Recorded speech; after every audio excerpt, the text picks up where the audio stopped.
Greetings from sunny Toronto, and it's a great privilege and honor to be part of the Communist University. Thanks for the introduction. I should say, by the way, I don't refer to myself as a Canadian. The Canadian state is very much in question because of the Indigenous movement in Canada and other anti-colonialist movements. But that's another question, which you'll find out more about next week on my blog, which is johnriddell.com. And my blog is a general resource for all the questions discussed in this talk.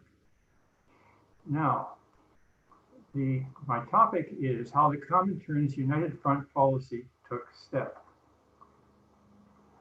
And the emphasis here is not so much on the policy of the United Front per se, but rather on the process through which it took place. And before, it's a complicated story. And so before recounting it, I'm going to suggest 4 leading questions to help you stay on track. One is, during the story, do you find the initiatives coming more from the leaders in the national communist parties or from the working class base? And second, on the international level, are the ideas and initiatives coming more from the Comintern's Moscow-based executive committee or from the national parties? And thirdly, do you find that the communist policy is being developed in a democratic fashion or imposed from the top down? And 4, does the communist movement of those days, that is Lenin's time, show a capacity to correct its errors? Now, I'm not suggesting any of these have yes or no questions, but I think it's worth thinking about. This is what you call a reference to the test at the end. So I'm going to start with the Communist Manifesto. Karl Marx and Friedrich Engels proposed that communists ally with, quote, every revolutionary movement against existing social and political order of things. That is, with bourgeois forces acting in a revolutionary way, and also with working class forces inclined to socialism. Here's how they summed it up. Could you turn it up, please? The volume a bit. It's a bit low. People are complaining there's a low volume. Okay, hang in there. How do I do this? I don't know. Could you maybe move closer to your microphone? I don't know. Well, the other thing I can do is speak a little louder. Is that any help? Come close. Yeah, I think that's better. Okay. Sorry to interrupt. Not at all. Okay. So here's Marx and Engels' summary. The communists fight for the attainment of immediate ends, for the enforcement of the momentary interests of the working class. But they never cease to instill into the working class the clearest possible recognition of the hostile antagonism between bourgeoisie and proletariat. Unquote from the Communist Manifesto. And here we have it. What I just read is the logic of what later came to be called the United Front. But that term was introduced only 70 years later to describe initiatives in a difficult environment where unity seemed distant. The United Front's gestation in the early Communist International between 1920 to 23 was marked by many disputes, missteps, and errors, and that's what I'm going to discuss. And I now hit my point 2 of 12 points after all, so overall, so you'll know where we're at. And that is the split in world socialism. Our story starts in the Second International, launched in 1889. It drew together nearly all socialist and labor parties in Europe and North America. But that unity was shattered by the impact of the First World War and the 1917 Russian Revolution. When the Communist International, or Comintern, was founded in 1919, the world socialist movement was split into 3 mutually hostile camps. First, the discredited forces that had backed the imperialist war. Second, revolutionary socialists who identified with the Russian Soviet Republic, and third, forces critical of both sides, who were termed centrists.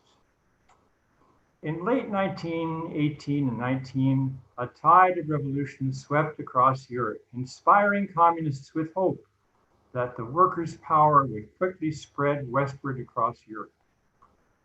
By late 1920, however, capitalist rule had been restabilized, at least for the moment, outside Soviet Russia. Social democratic leaders committed to the defense of capitalism still enjoyed majority support among workers across most of Europe. These forces blocked not only socialist revolution, but even effective defense of workers' immediate needs. The Communist International adopted the United Front policy as a way to reopen the road to united working class action. Its core idea was that the communist parties should approach the social democratic movements at both leadership and membership levels, seeking united action around basic demands supported by the entire workers' movement. Communists pledged to loyally apply the decisions of the United Front bodies while reserving the right to advance their own point of view. Proclaimed in December 1921, the policy had evolved over several years in a difficult process. It was driven forward to a large extent by the thinking of the working class ranks, especially in Germany. And that's my opinion, so you see if you agree. United Front policy was rooted in Bolshevik initiatives towards their Menshevik rivals before the October 1917 Russian Revolution.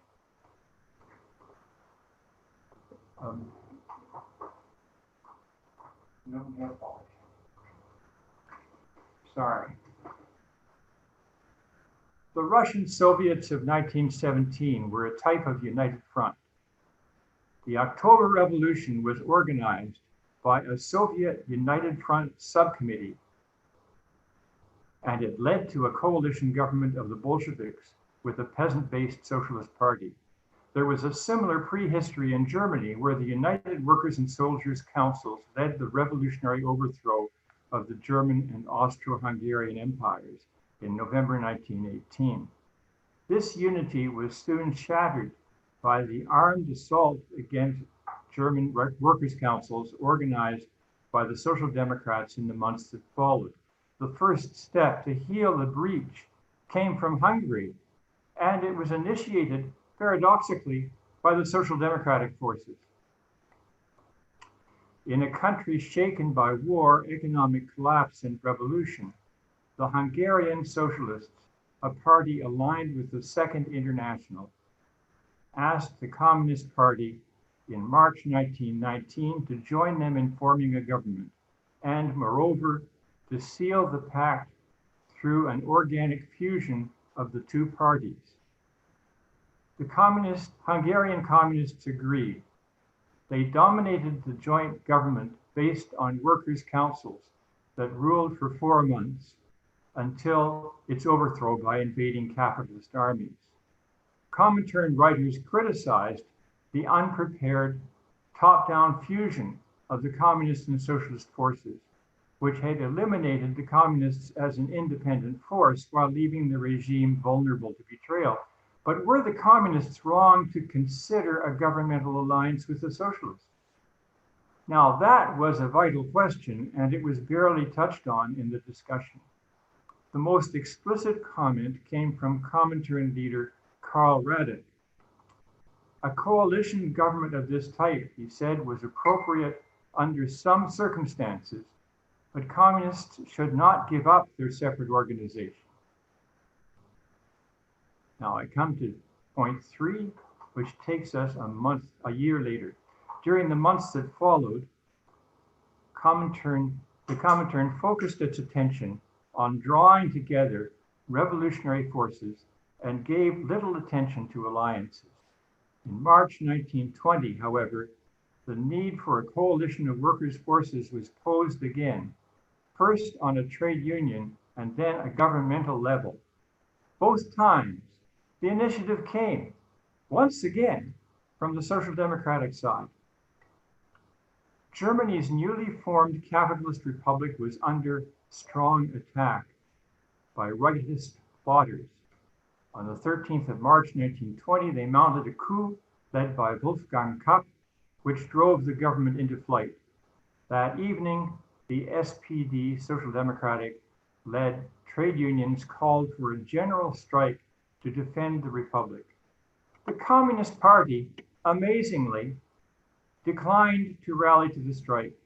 The Communist Party said that there was no point in opposing the Kapp putsch. The real struggle was for workers' power, and that lay in the future.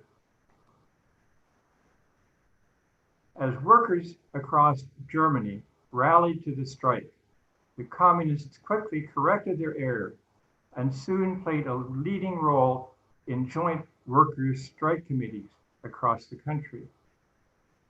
But still, let's pause and reflect here. The social democracy before World War I would never have made that error. Somehow, the principle of defending democratic rights under capitalist rule, so fundamental to the Second International and crucial to a Marxist viewpoint, had slipped from view. That's worth reflection. The strike was a solid success across the country. Workers' armed resistance spread, sometimes led by unified workers' councils, and after 4 days, the putschists fled. But the general strike continued. Workers demanded a new government and decisive action against the rightist military threat.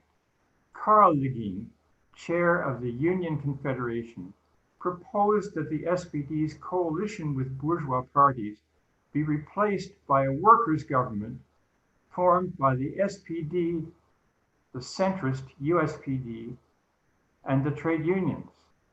That is, it would not be based on parliament. The KPD leadership expressed support for this proposal, promising to act towards such a government as a, quote, loyal opposition, or perhaps we should say, as a critical supporter. But the centrist USPD refused to take part, killing the proposal. The strike gradually died away, and the government and army brutally re-established control. Well, in a way, it was the Hungarian experience over again in the sense of the proposal for a united workers' government. But that was a new idea to the communist movement. The KPD's statement about loyal opposition came under strong criticism from many party leaders and was rejected by the party central committee in a vote of 12-8. One of the minority comrades who was supportive of the workers' government proposal pointed out that this workers' government call was similar to the Bolsheviks' call shortly before the October 1917 revolution for the Mensheviks and social revolutionaries to break with the bourgeoisie and form a government based on the Soviets. Well, Karl Radek admitted that there was a parallel, but he denied that the Russian example was relevant. Circumstances were too different. At this point, however, Lenin weighed in. He judged that the stand in support of the workers' government was, quote, quite correct, both in its basic premises and in its practical conclusions. And he affirmed that the Bolsheviks' approach in 1917 was indeed relevant to the German discussion. Lenin's comments had sufficient authority to end the discussion, but the disagreement remained unresolved. Meanwhile, the prominence of United Front action committees during the Kapp struggle drew criticism from Comintern leader Béla Kun, former head of the short-lived Hungarian Soviet government, and well known for his far leftist views. The unity ideal, he said, expressed in the actions against Kapp, was counter-revolutionary. Communists, Kun said, should have acted alone. Others shared Kuhn's viewpoint, and Lenin wrote a celebrated pamphlet in 1920 on the errors of left-wing communism by Kuhn and others. Lenin did not comment specifically on united fronts, but his pamphlet did recommend that the British communists give electoral support to the Labour Party candidates and apply for affiliation to that party, which was ideologically social democratic. 2 years later, Comintern President Gregory Zinoviev said that in these proposals by Lenin, quote, "We already find the entire United Front policy adapted to British circumstances." The United Front approach was tested when the Polish government invaded Soviet Ukraine in April 1920. In response, pro-Soviet solidarity actions took place across Europe, effectively halting arms shipments to Poland in a great many cases. In Germany, the Social Democratic and Union leaders formed joint committees to lead these solidarity actions, in which communists were able to participate on a local level. I now come to my fourth point, which goes a little bit in a different direction, and it's rooted in the Second Congress of the Comintern in 1920, and it's the Anti-Colonial United Front. This arena for united action opened up after 1917 with the spread of liberation struggles among the oppressed Asian peoples within the old Tsarist Empire. The left wing of these movements viewed the Soviet government as their people's best defense against religious, national, and racial oppression, and sought alliances with the communists. The Second Comintern Congress, held in August 1920, proclaimed the need for such alliances across the colonial world, pledging the international support for the revolutionary movement among the nations that are dependent and do not have equal rights. In September, the Comintern convened the First Congress of the Peoples of the East, a gathering of almost 2,000 delegates from across Asia and in Baku, Azerbaijan. The Congress acclaimed the call, "Workers of all lands and oppressed peoples of the whole world unite," a significant expansion of the Communist Manifesto's historic appeal. The Baku Congress Manifesto proclaimed a, quote, "holy war for the liberations of the people of the East." 2 years later, at a conference on the Far East, the Comintern leader named G.F. Safarov summarized how this approach of unity applied to the nationalist movement in China, led at the time by Sun Yat-sen. "We support your struggle insofar as it is a matter of nationalistic and democratic uprising for national emancipation," Safarov said. "But at the same time, we shall independently carry on our communist work of organizing the proletarian and semi-proletarian masses of China." And by the way, the nationalist movement in China, the Kuomintang, actually had delegates at that conference of the Communist International. It is this application of the United Front that has had by far the greatest impact on global history. Now that ends the first part of this three-part program. And I'm now going to take a stretch break and we'll resume in a few seconds.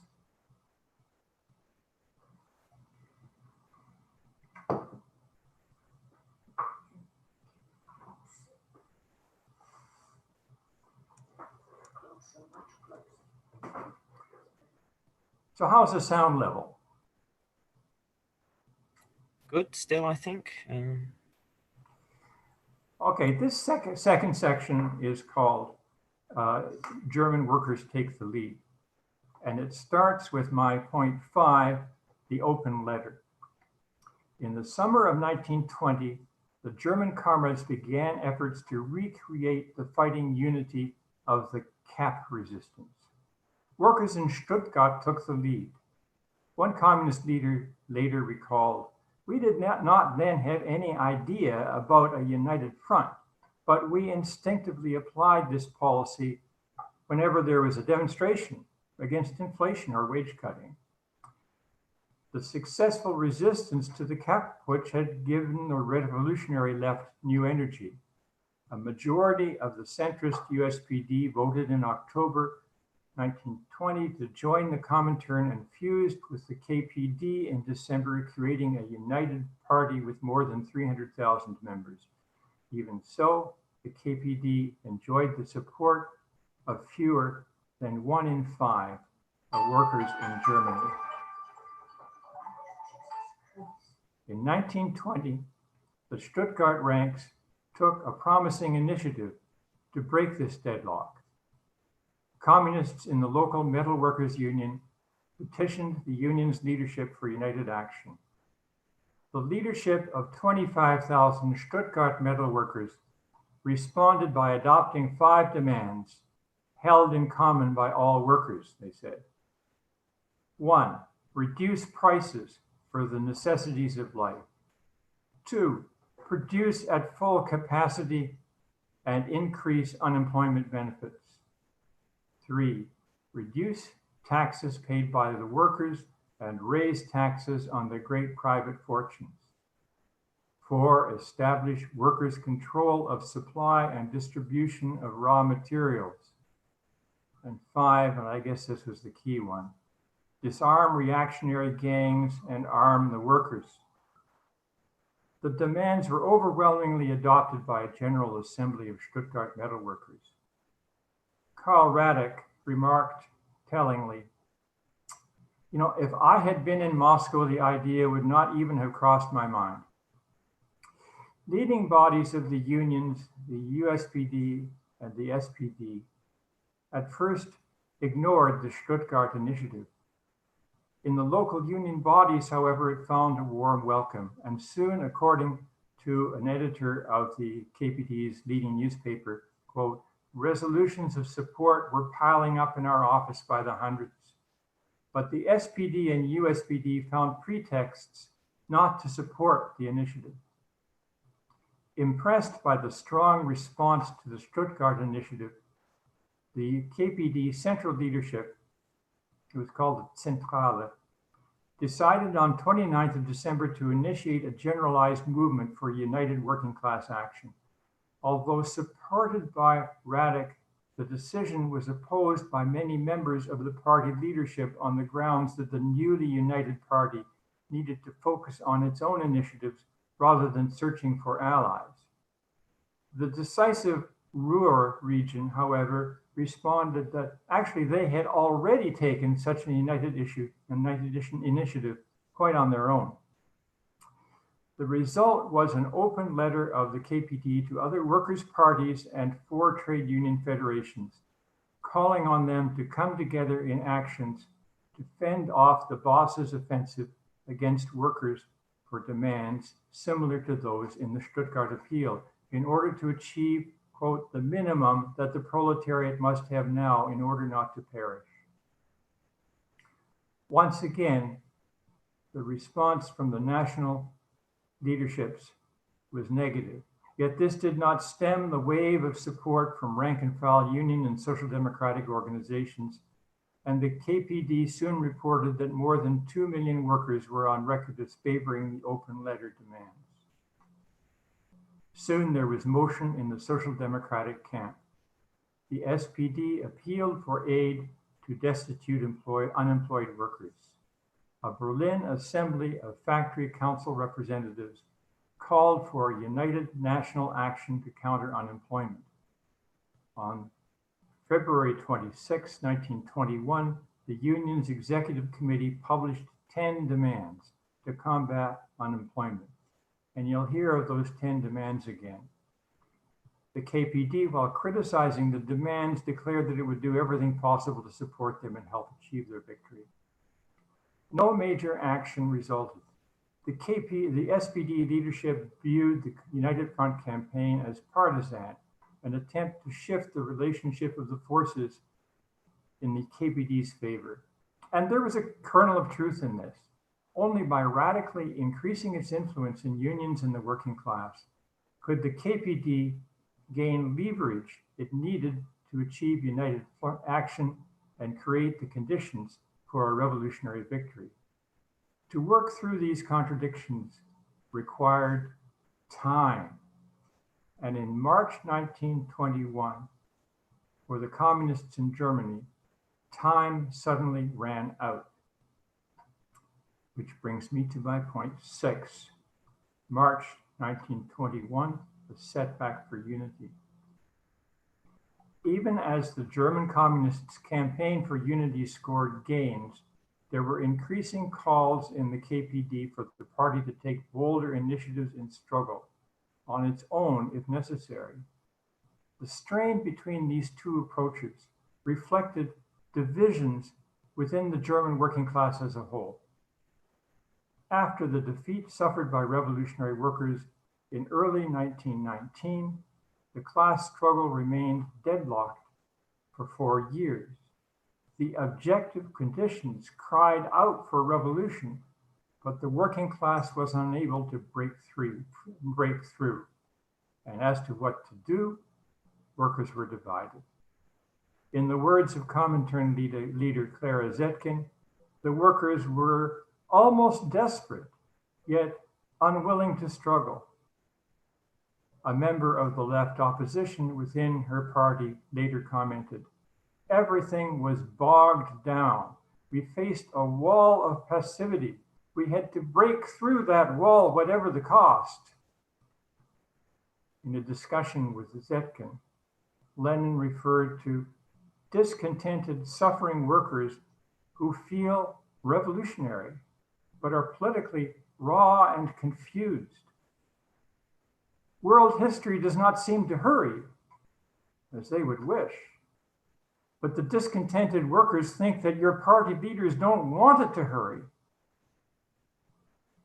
In the Moscow leadership, Zinoviev and Nikolai Bukharin were sympathetic to this view, which was promoted, unsurprisingly, by Bela Kun and other leftist-inclined Hungarian leaders who had been incorporated into the Comintern General Staff.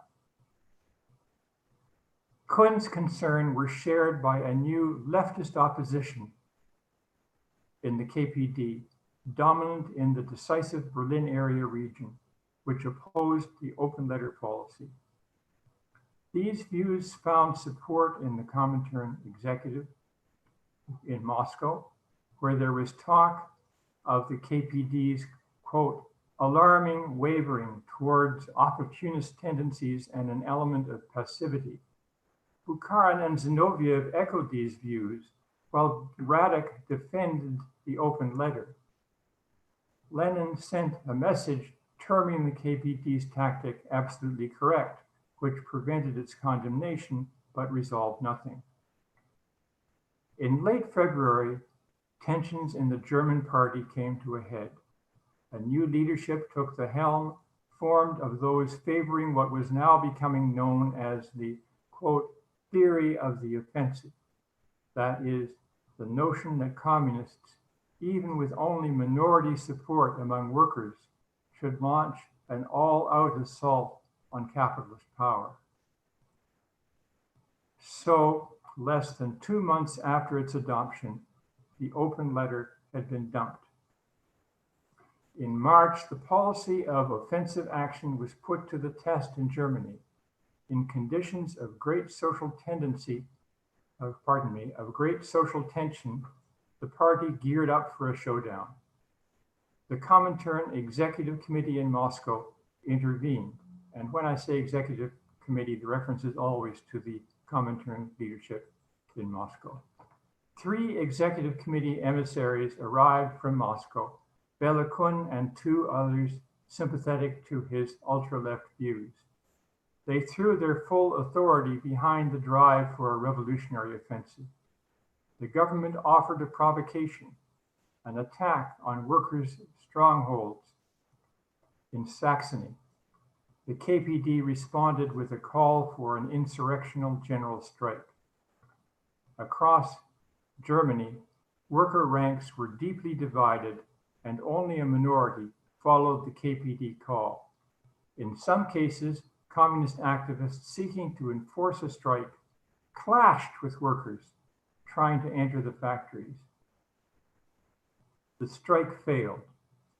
When the dust cleared, the KPD had lost more than half its membership, and its ties to the ranks of the workers were greatly weakened. When the Third Comintern Congress convened in June 1921, supporters of the March action seemed likely to win a majority, while Clara Zetkin led a minority of KPD delegates in opposition. That brings me to my point 7, steps to recovery. Even as the KPD majority pressed for backing from the World Congress, the trade union base of the party pulled it back onto the open letter course. On April 15, a circular from the KPD leadership went out, which defended the March action proposals, but also upheld the demands of the open letter as a platform for common struggle against the capitalist offensive. The KPD's May Day appeal went further, calling for support for the union's 10 demands. The union leaders rebuffed this overture, but the communists swung into action on a local level and achieved many united actions. Many party leaders continued to tip their hat to the theory of offensive, saying that the March action was correct and necessary, while at the same time implementing a diametrically opposed policy. By mid-June, as the Third Congress convened, the KPD had rebuilt some of its mass influence and was once again able to initiate united mass demonstrations. Early in 1921, the KPD also initiated a broadly based committee for the defense of working class political prisoners, chaired by Clara Zetkin. It was a forerunner of International Red Aid, which was to become quite celebrated, which was founded a year later.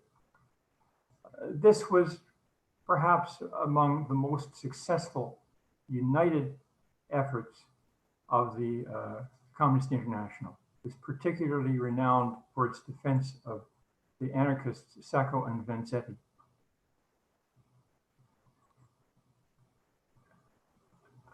Now, my next point here concerns the Third World Congress of June-July 1921.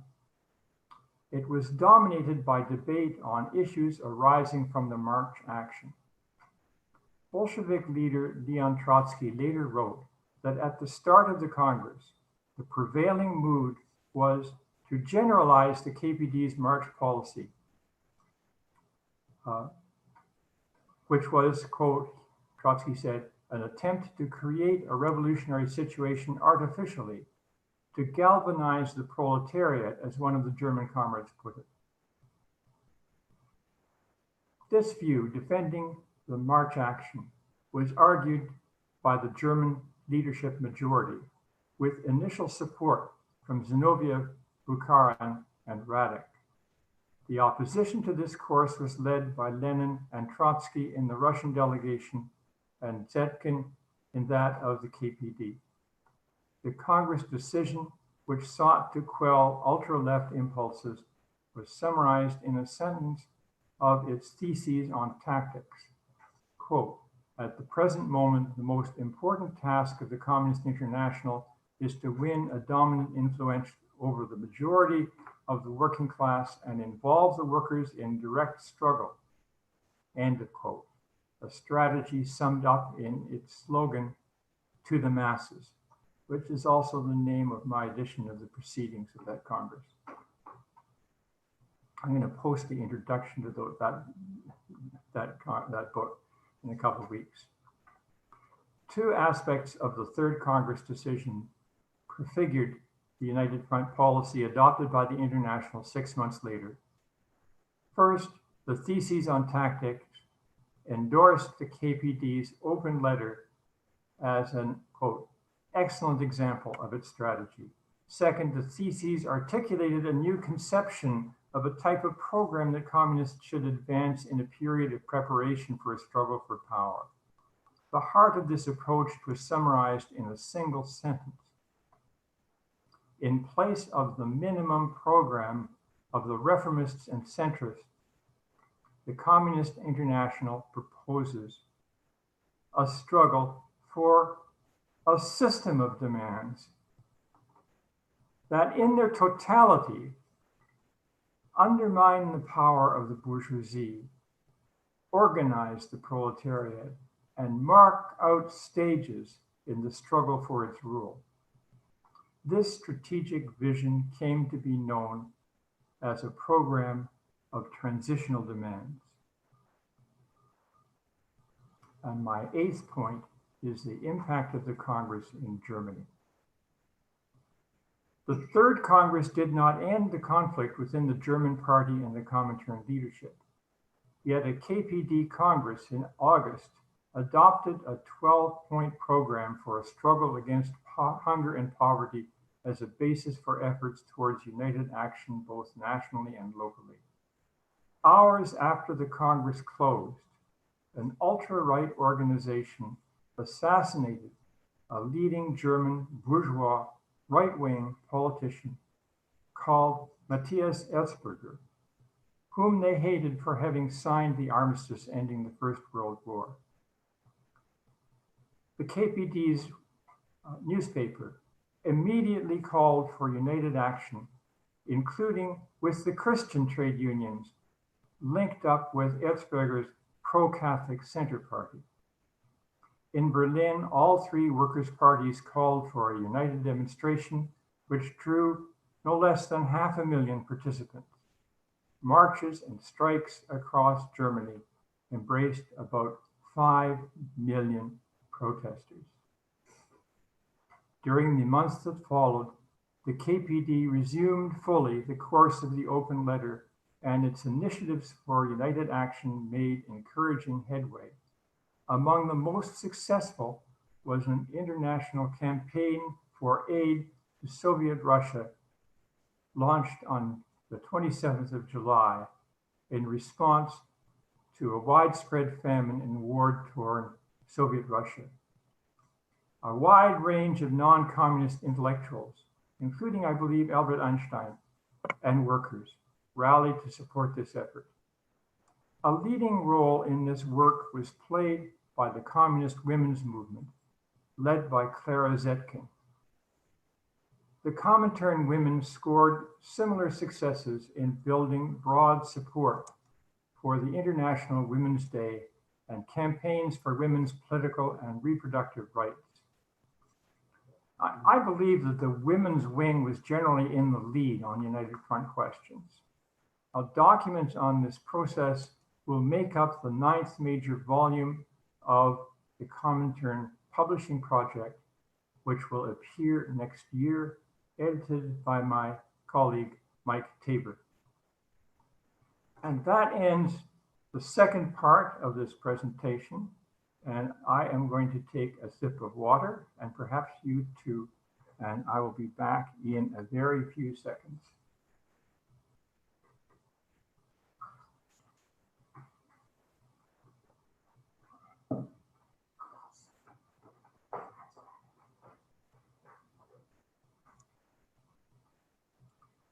This third section is called Strategy for Workers' Power. And my part 9 is on the adoption of the United Front by the International.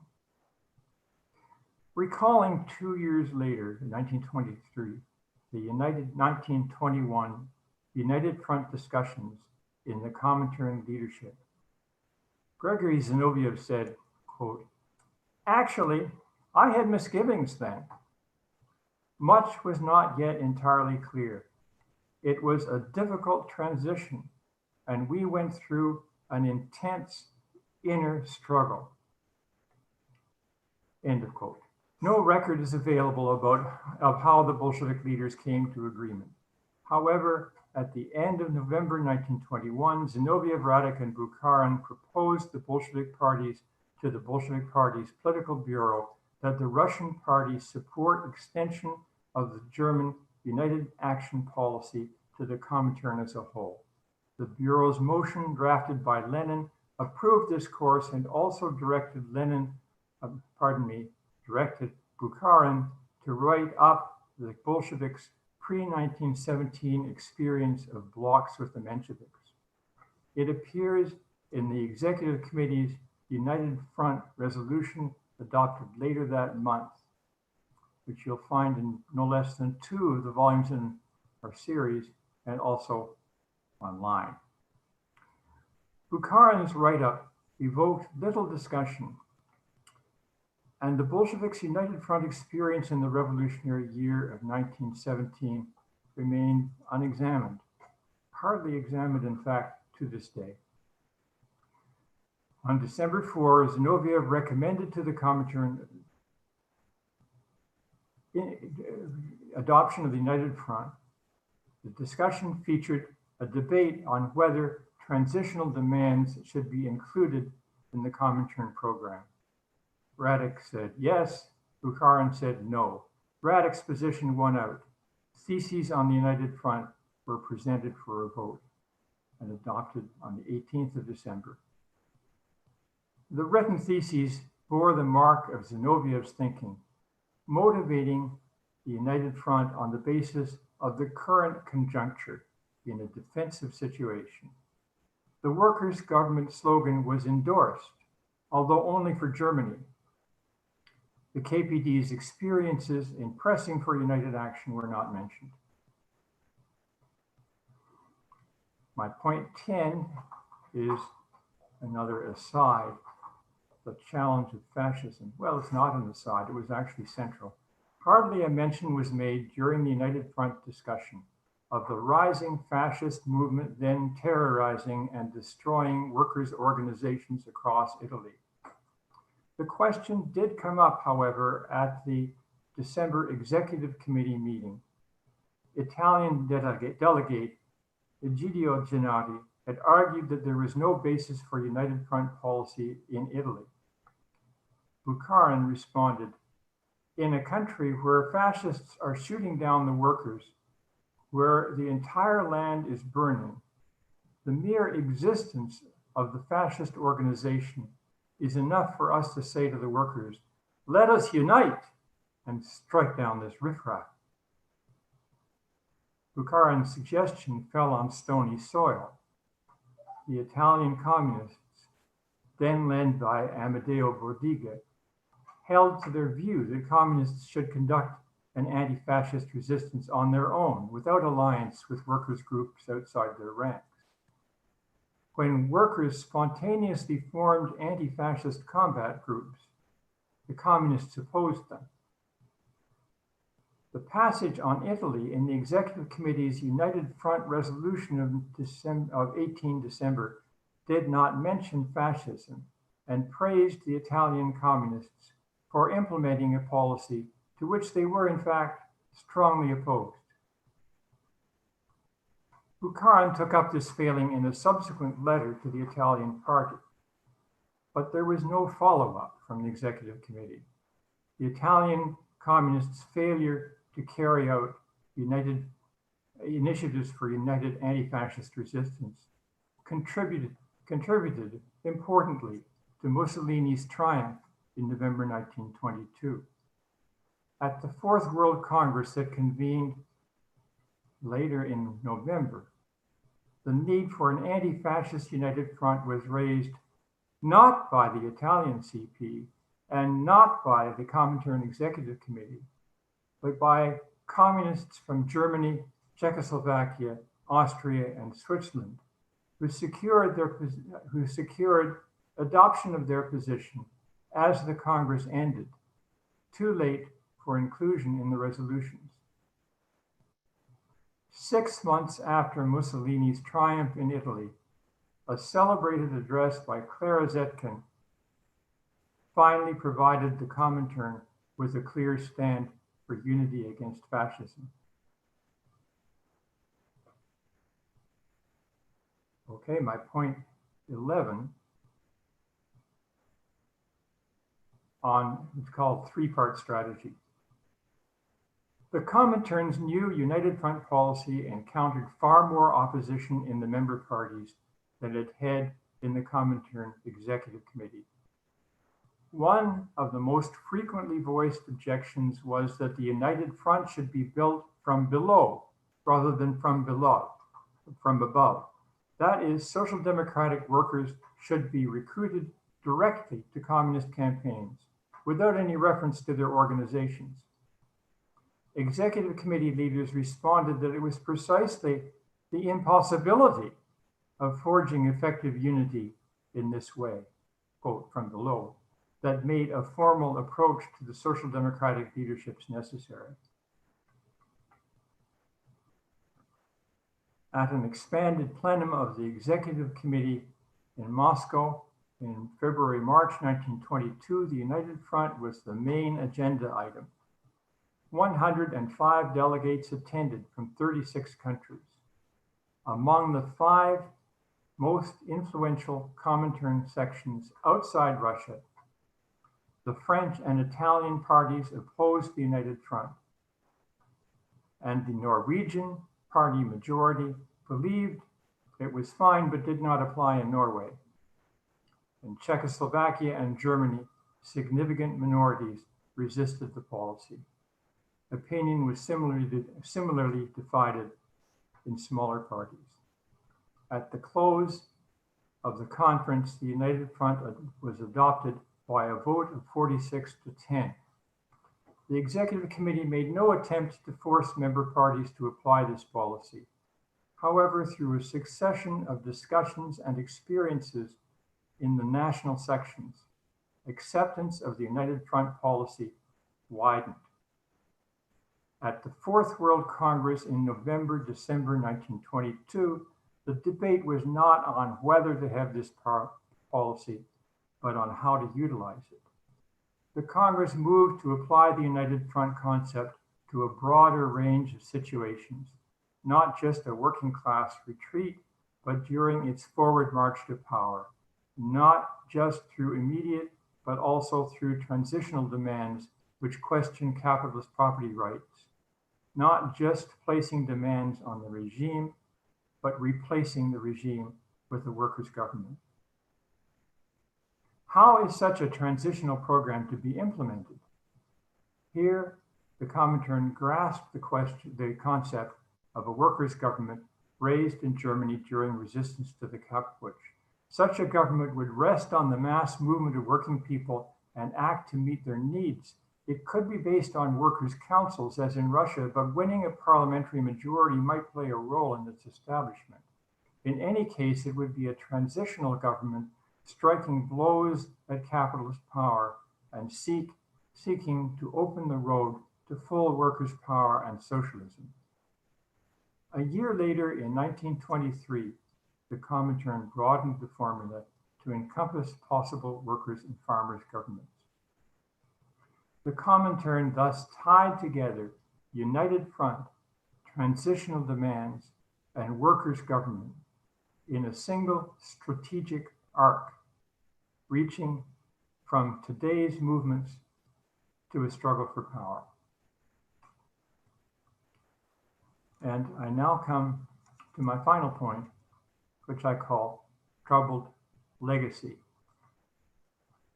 During the years following its adoption, the United Front policy continued to encounter resistance within the Comintern, particularly from the leftist current in Germany, led by Ruth Fischer. In 1924, a Comintern Congress withdrew its proposal for dealings with non-capitalist formations. The policy was thus reduced to an appeal for the working class ranks to support communist initiatives, which meant essentially, in my opinion, and in Trotsky's, no United Front policy at all. There were 2 further drastic reversals of course later in the 1920s. During the Nazi rise to power in Germany, the Comintern rejected an anti-fascist alliance with the Social Democrats, thus repeating the very same error committed a decade earlier in Italy, with just the same disastrous results.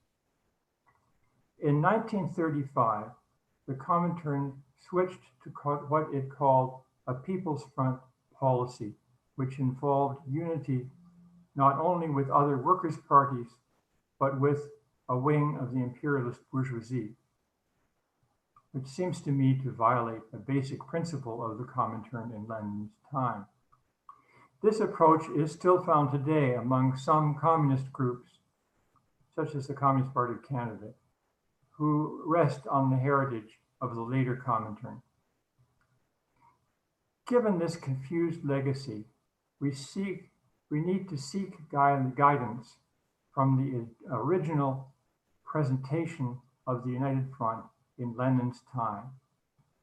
I have therefore pulled together relevant short readings on my blog, 5 of them, under the title First Formulations of the United Front. Once again, at johnriddell.com under First Formulations of the United Front. What was it that made the United Front concept so problematic for the communist movement during Lenin's time? Yes, we can point to serious errors of leadership, but in my opinion, during these years, events were shaped by 2 underlying factors. Firstly, by a dose of sectarianism, that is, placing their party's perceived short-run interests above those of the working class as a whole.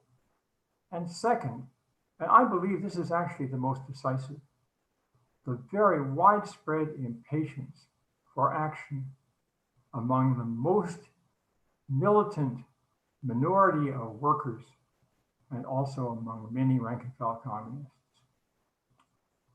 So that ends my presentation. I thank you all for taking part and for your patience with my long series of points, and now invite you to express your disagreements, comments, additions in a discussion period.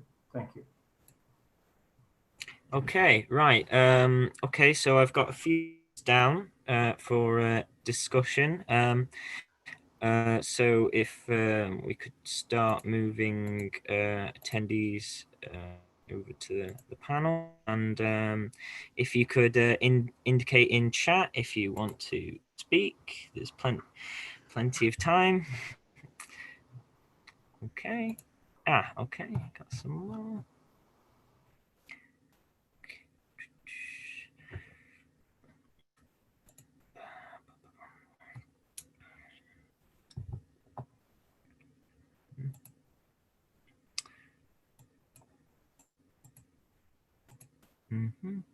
Okay, right.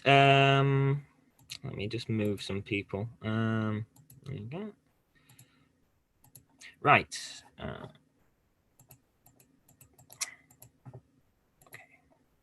So first up, we have Jara Handler. Can you unmute yourself? Do we have Jara Handler?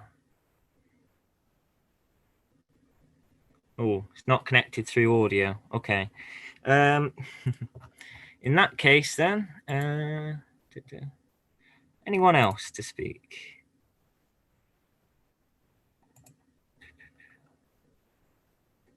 No. Come on, don't be shy, comrades.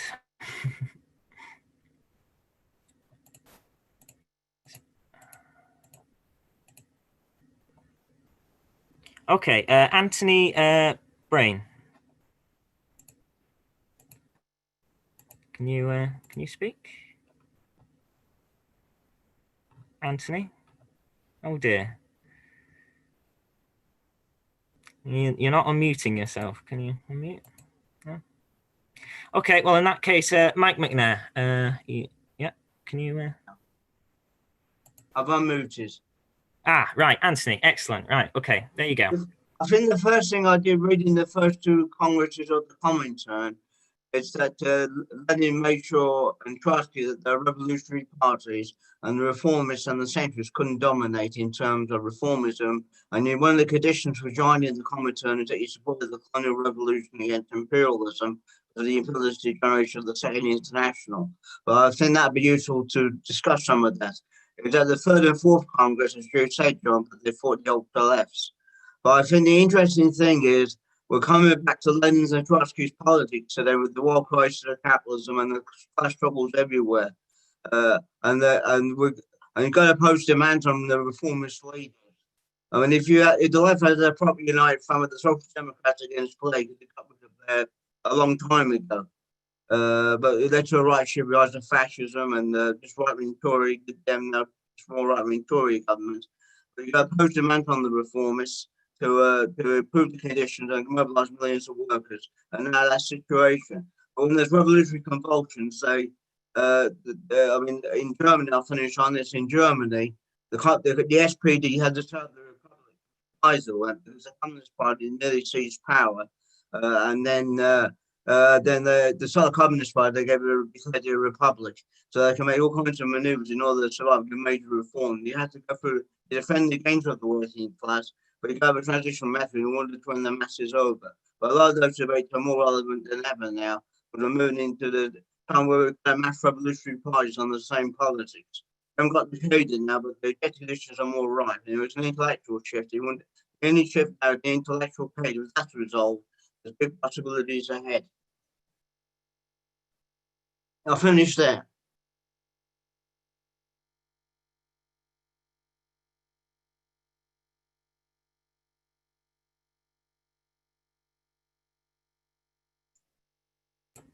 Okay, thanks, Mike. Okay, I just thanks a lot for that, John. That's very extremely helpful introduction to the history. I'm just going to sort of flag a very small number of issues which sort of raise questions.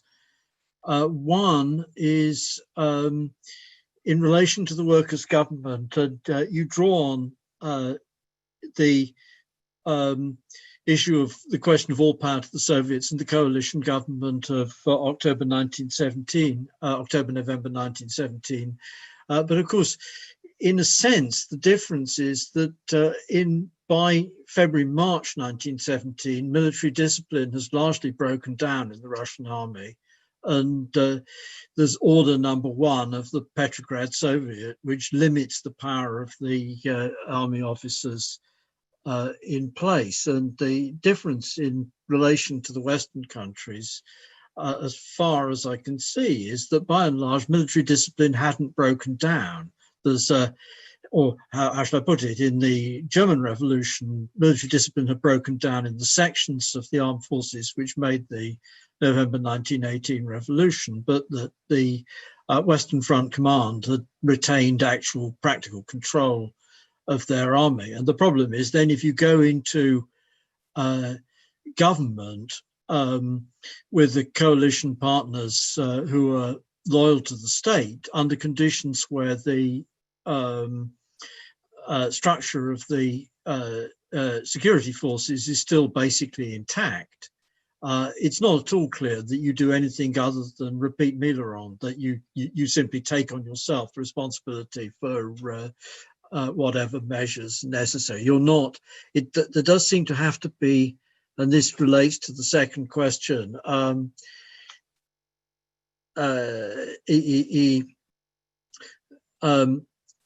you had in the demands of the original open letter, arm the working class, disarm the bourgeoisie. But of course, the form of the disarmament of the bourgeoisie, in essence, necessarily has to be the breakdown of military discipline in the regular army and the disarmament or dissolution of the police force. And then the problem, it seems to me, is that it's not clear. It seems that's it's a minimum program for going into government, that it should include those fundamental elements. And to call it a minimum program, to say a transitional program, I know this is just one of those things which we debate, is not terribly helpful. Why were they sectarian is the other question. I have to say, I would guess that the background to that, we have two elements, one of which is that the communists had just been massively victimized by an alliance in 1919 between the SPD and the far right. Yeah. So that it's very difficult. It's much more difficult to say we're going to have a united front policy towards these guys who've been shooting at us. Okay, you probably have to do it, but it's understandable that people should have an ultra-leftist attitude. And the other, of course, is the outcome of the war itself was thought very widely to support Foch's theory of the offensive as a military theory, that the way to victory was to pursue a vigorous offensive policy, and that the success of the Germans in the first phase of the war reflected the successful policy of the offensive, and the policy of the offensive had won for the Allies, for the Entente powers in December 1918. There's stuff in Trotsky's military writings polemicizing against fashions for the policy of the offensive among the military command staff in the Red Army. And I wonder whether that's an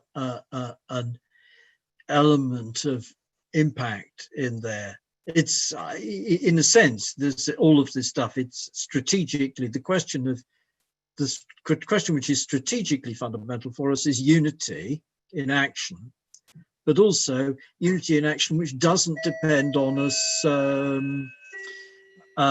shutting up about our politics, as opposed to the 1935 version, which does. Sorry, I must dash. Thanks, that's it. Okay, next up, Levi. You unmute? Levi Raphael? Ah, yeah, okay. Can you be a bit louder? Yeah, can you hear me now? Ah, excellent. Yeah, okay. Yeah, so in late 1917, in debates with Bukharin, Lenin, he didn't call them transitional demands, but he was definitely formulating what would definitely later become transitional demands. The big example being his impending catastrophe and how to combat it, which describes a program for workers' control that did not yet overthrow class relations or property, but sought to place economic controls in the hands of the working class. There is another discussion about the combination of a Soviet Congress with a more bourgeois democratic National Assembly, like the Constituent Assembly. And Lenin argued against Bukharin that may have to be a possibility, that we may have to consider for a time being, before taking full Soviet power, for there to be some sort of combined system with a Soviet and a National Assembly. And then there was the last example of that would be Lenin's, after the October Revolution, was Lenin's draft decree on the right of recall, which essentially gave the Soviets the writ of election, i.e. to recall elections for the Constituent Assembly. Now, these would still be done on the Constituent Assembly's basis, but the Soviets would have the right to call for recall elections. Unfortunately, this decree did not succeed, which is what led, of course, to the counter-revolutionary Constituent Assembly. So I guess I kind of have a question to John Riddell about, was this something that was discussed as a transitional demand in the Comintern debates? Because it's a topic I don't really see come up. I see workers' control in there, but I see very little about like how transitional demands would relate to a parliamentary assembly. Thank you. Okay, right. John, do you want to come back in on that?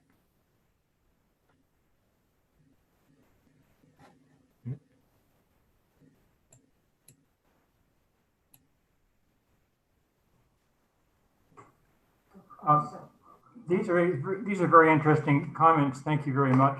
And I won't try to answer all of them.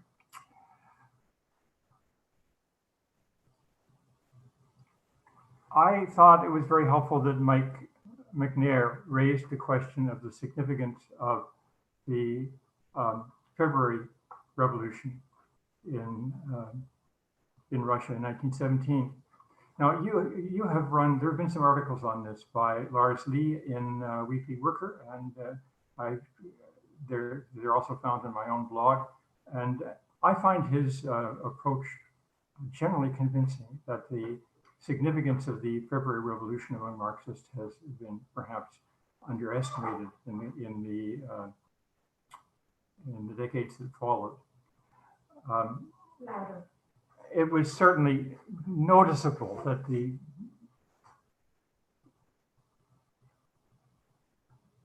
big change was in February, and it was in the February Revolution. That was what broke the back of the bourgeois state in Russia and made it possible for the October Revolution to be, in terms of, did not require an enormous mobilization, and did not require a confrontation with the army as a whole, because that had really already been carried out. Now, this question came up again in what Levi Raphael said later, if I got this right, and that is, what can you do in the face of the imperialist army? And I'd like to just point to an example which may seem a little bit far-fetched, but I think I'm surprised it didn't get more discussion. What did it mean when the US government publicly called on the US Army to intervene in the streets of their cities against the protesters, and the army publicly refused to do this? On the face of it, this is quite a significant event.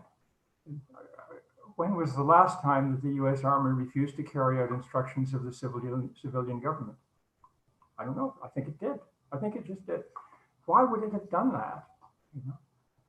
I think it has something to do with the fact that there's a very high proportion of people of color in the US Army, including in a lot of positions of middle command.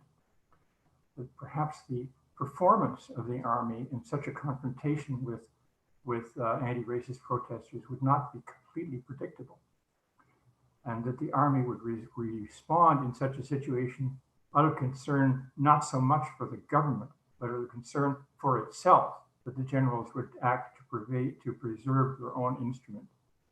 Now, as I said, I don't want to take too far an incident which was perhaps transitory, but it does suggest, I think, the answer to the question that was raised in the discussion about how can a revolution take place? I mean, if you face this overwhelming resource of repression and violence in the hands of the bourgeois state, how can you do anything? Well, you have to get rid of it. But how can you get rid of it unless you have the power? And I think the answer to that is that in certain circumstances, the power of the mass movement is so great, and that it carries so far into all of society, including the army, that the army becomes basically largely unusable. Or if it's going to be used, it would be only limited elite units of it that would be used. And it's under those conditions that actually breaking up this instrument of bourgeois repression could be undertaken. I think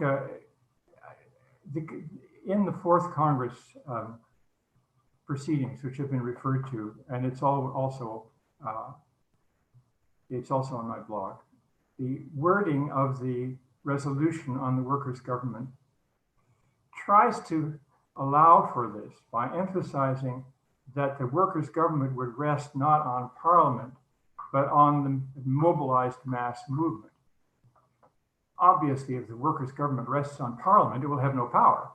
Its power could only come from the working people. It would not have any power simply because it has seated in government. I mean, the ruling class has their ways of dealing with things like that. It's the mass movement that gives the working class its power. More could be said on this, and I wish more had been said on it in that resolution, but if you read it carefully, I think it's all very clear. And I think that that is the resolution of the puzzle that's been posed in this discussion. That is, how can you both utilize Parliament and how to and rely on the working class? That the utilization of Parliament is a means to help mobilize and activate the working class rather than as a means of government. Government would have to be done in a different way. Parliament could play a role, but would not do the trick. That's all I have to say. Okay, thanks. I'd like to add something. Go on. If there's anyone called Lars Lee on this call, they might want to speak up about the February Revolution in Russia. Okay, right. Next up, Stan. Okay, Stan Keeble.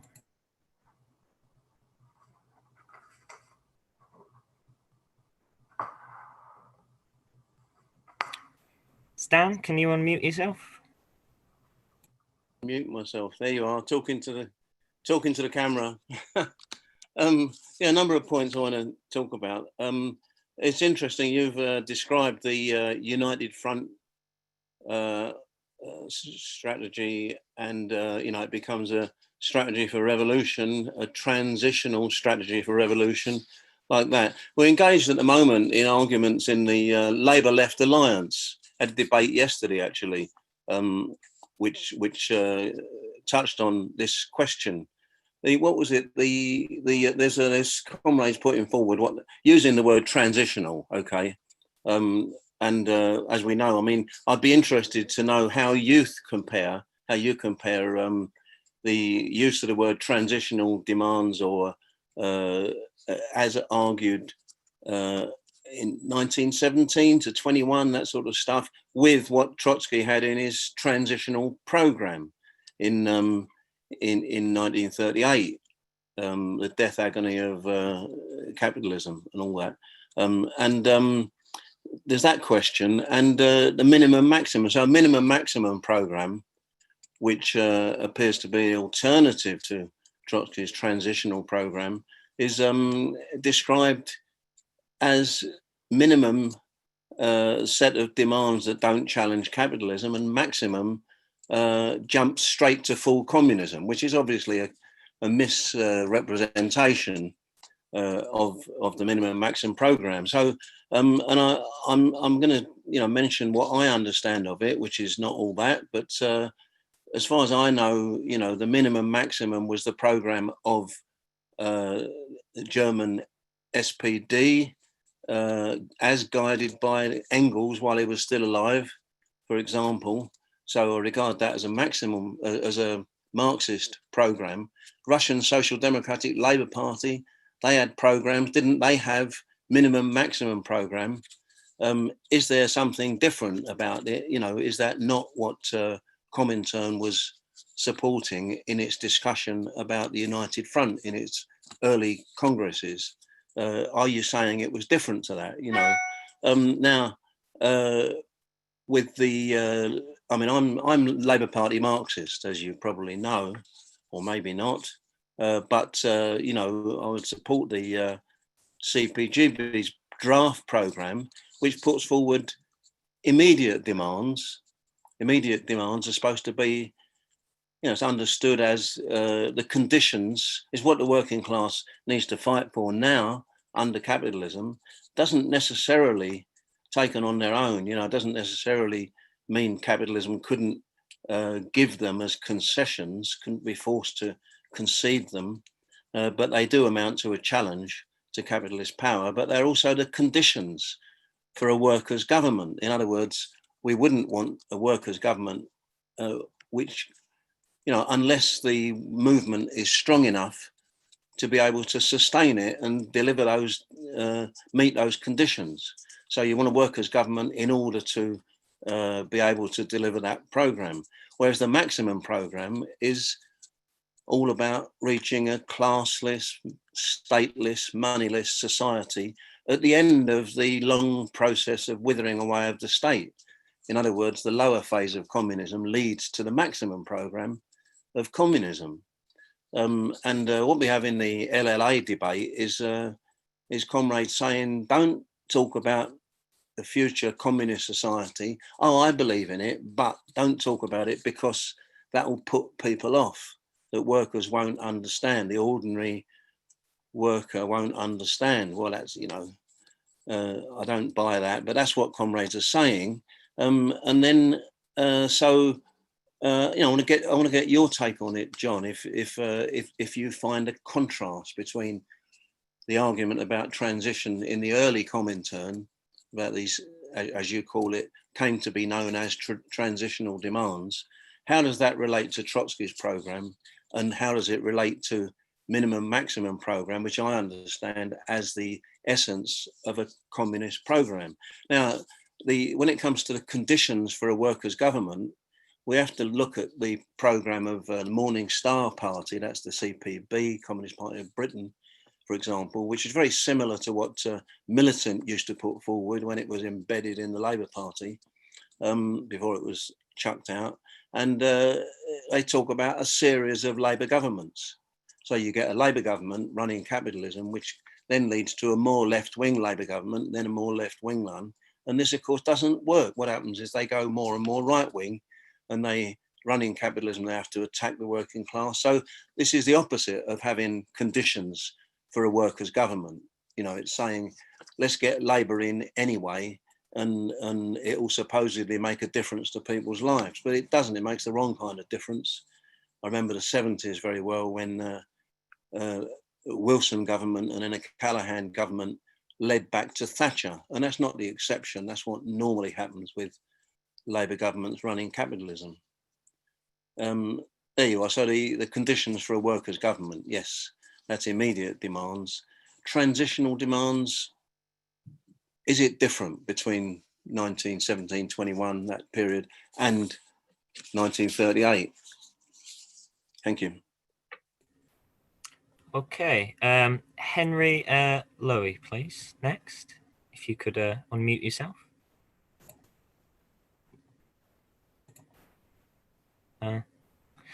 You had it for a second. Go on.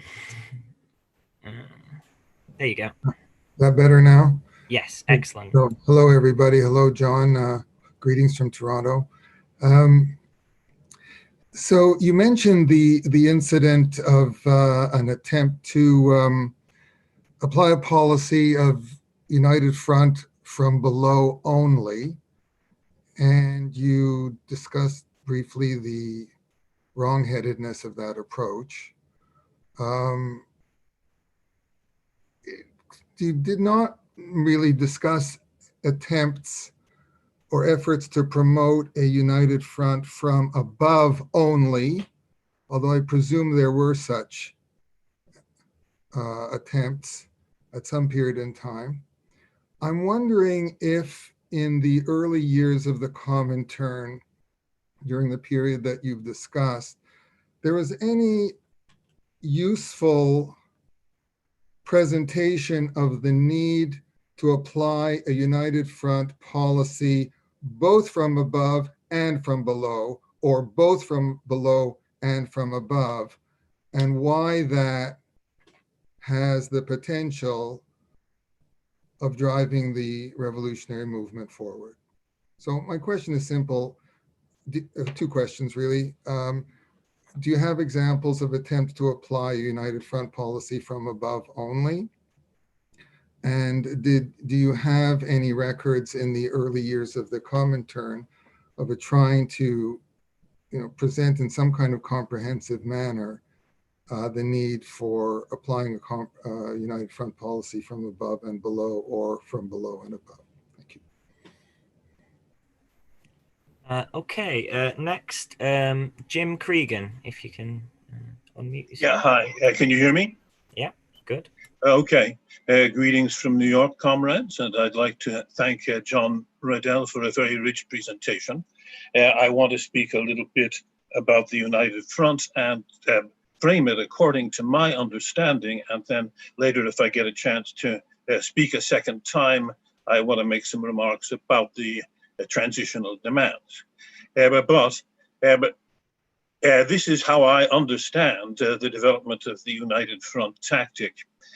The Russian Revolution was supposed to provide the spark for international revolution. It was made on that preface, most immediately in Europe.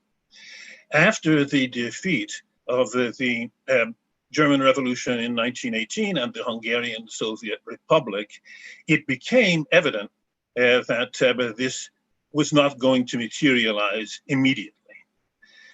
So the question was, the situation was, and especially in Germany, a minority of workers had been won to the KPD and the revolutionary movement. But it was a sizable minority. But the problem was how the revolutionary minority, how would they gain the leadership of the class as a whole? And that had to be demonstrated in action.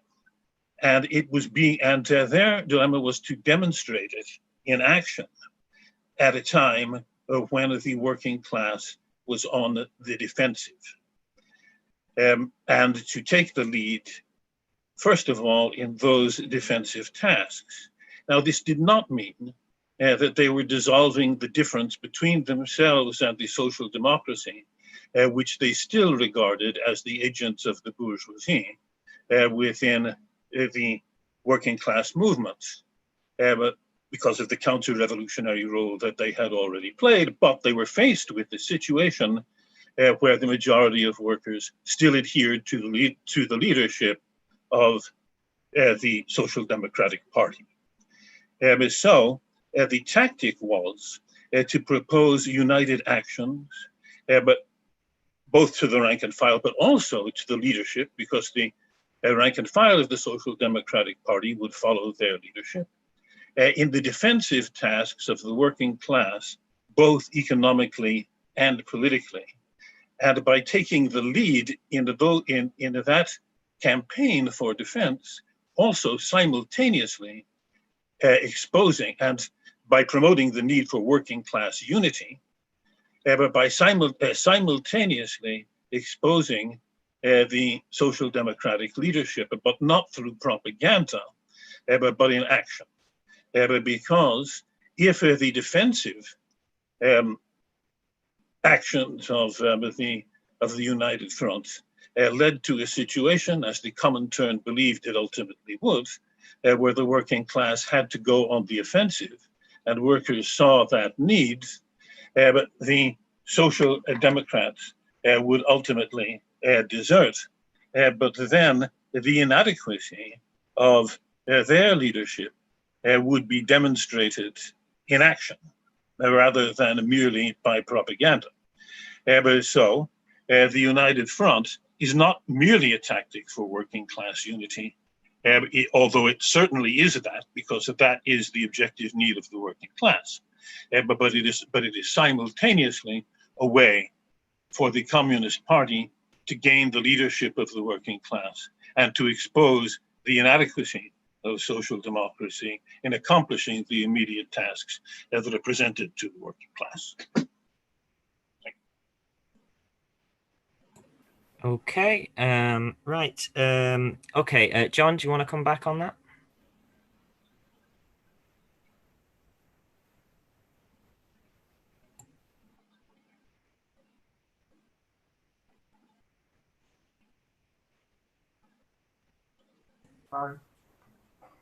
Okay, let me try again. Thanks for Jim for your very good comments, and I think you filled out rather well some things that I touched on only too briefly in my presentation. So I'm going to say something about the question of transitional demands and from above and from below? Polar opposite. Okay, first of all, with transitional demands, I have set up as a background here a poster which says something about tar sands and is a picture of a pipeline. That's there because of the struggle that I took part in. We formed a committee, a neighborhood committee in Eastern Toronto to fight against a pipeline. What was the idea here behind it? Well, there were issues of pollution and safety, of course, and we played that for all we could. But the real purpose of this was, firstly, to support Indigenous solidarity. And in that sense, trying to promote an alliance that's necessary for progress in Canada. But the other thing was to try to strangle the tar sands oil production industry by cutting off its vehicles for export, getting the stuff to market. And the reason is because we've got to shut these things down in order to save the world from global warming. And if you're serious about it, that's the way it's got to happen. And we've been very successful in this. The government has had great difficulties in Canada in building these pipelines. It's had a big market impact. And we think it's a good example of the way to approach this. Now, what we're really trying to do here is we're trying to expropriate the holdings, the property, the so-called property of these companies in the underground petroleum reserves, which are absolutely immense. If they can't get the stuff from market, it's useless to them. It has no more value. The value of their corporation simply crash. We don't even need to nationalize them, although we should do that. So this idea of direct action to reduce the oil extraction and render the oil so-called holdings valueless. That's eminently transitional. You can't do it. You can't do it because what about all the widows and orphans that hold shares in those oil companies? As you know, they're almost entirely owned by widows and orphans who are, et cetera, et cetera, et cetera. You're attacking a fundamental component of capitalist property. And even though it must be done, it cannot be done. It's a transitional dilemma. It's interesting that the ruling class, under some pressure from working people, was so willing to take drastic measures around the pandemic, but is not willing to take conditions about the much more dangerous, in the long run, question of global warming. It's because of the way the two things are related to the question of property. And here, in order to proceed on the global warming question, you've got to be ruthlessly transitional. You've got to be willing to attack the corporations and their property. And that's exactly what the mainstream environmental and global warming movement does not do. And what the governments, despite what they say, refuse to do and will not do under the present relationship of forces. Okay, so I just say that. That's an example of a transitional situation in present context. And I'll leave it at that. But I will say that I do believe that Trotsky's use of the concept of a transitional program in the late 1930s was based on his attempt to work directly off the decisions of the Comintern in 1919 to 1922. Trotsky said that we, the members of his followers of his movement, and I was one, had to do something to get those decisions published. And it took a few decades before we got around to it, but that's actually what I've been involved in ever since. So that, I think there was a continuity there. I don't say it was unique to Trotsky, but I thought it was an important link. Now, I think on the question of under what conditions could a question of a workers' government become real, I actually gave an example, and that was the Kapp-Putsch in Germany, which is where the concept originated. And it originated because it was posed. You had two powers here. You had the power of the army that had occupied Berlin, and the power of the workers who had the general strike, the massive general strike, shut the whole country down. And the government didn't seem to have any independent power of its own. And which way was it going to go? It was logical to say, okay, you go forward, you've got to organize around the base of the mobilized workers, not on the basis of the fascist army officers. In that situation, the army was in fact paralyzed and defeated. Of course, the Social Democrats rebuilt all that, but that's not an unreal situation in our present day context.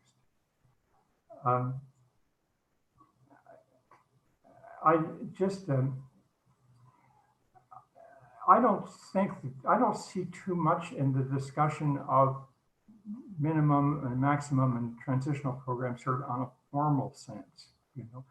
Minimum demands, so I may quote Lars Lee again, meant in the context of the period all the demands that you can achieve without going outside a capitalist framework, without breaking the capitalist framework. And that was a pretty massive program and a pretty radical program in the Tsarist Russia, and it remains so today, but not sufficient. And if you consider just the examples I gave, and I gave a whole series of them, the communists had considerable success in working on the membership level and the leadership level together, and to carry out some very impressive actions. And if you think of the massive mobilization in protest against the murder of Erzstöcker, in which a very considerable portion of the working class was taking part directly in these demonstrations. I don't know if it's a majority, but a very considerable, close to that. That was worked out on both levels. Now, I think we do things like this pretty frequently. Now, I'll speak of Ontario, where I live. We have had fairly frequently over the last few decades, United Front style mobilizations called by the Trade Union Federation, and sometimes bordering on a general strike, and sometimes sort of routine. And the way they get called is through a combination of the fact that these leaders are under pressure, either explicit pressure or implicitly from their ranks. If they don't act, if they don't do something that's visible, they will look very bad. And so they take it, but also in the fact that there are things going on in the ranks that make this a real proposal. And I remember, for example, when the union leadership called regional general strikes to protest government anti-union policies. The general strikes were illegal, and they had to be carried out by a rather sophisticated method known as cross-picketing, where you don't have to picket your own factory, but another factory. This all rested on immense rank and file participation, planning, rehearsals, and all the rest. But also it rested on the fact that the leadership in those situations felt that it had no choice but to go forward. So I think it comes up, I don't know the British situation, but I think it comes up reasonably often in the course of the class struggle today. So I'll leave it at that, but thank you for the excellent questions.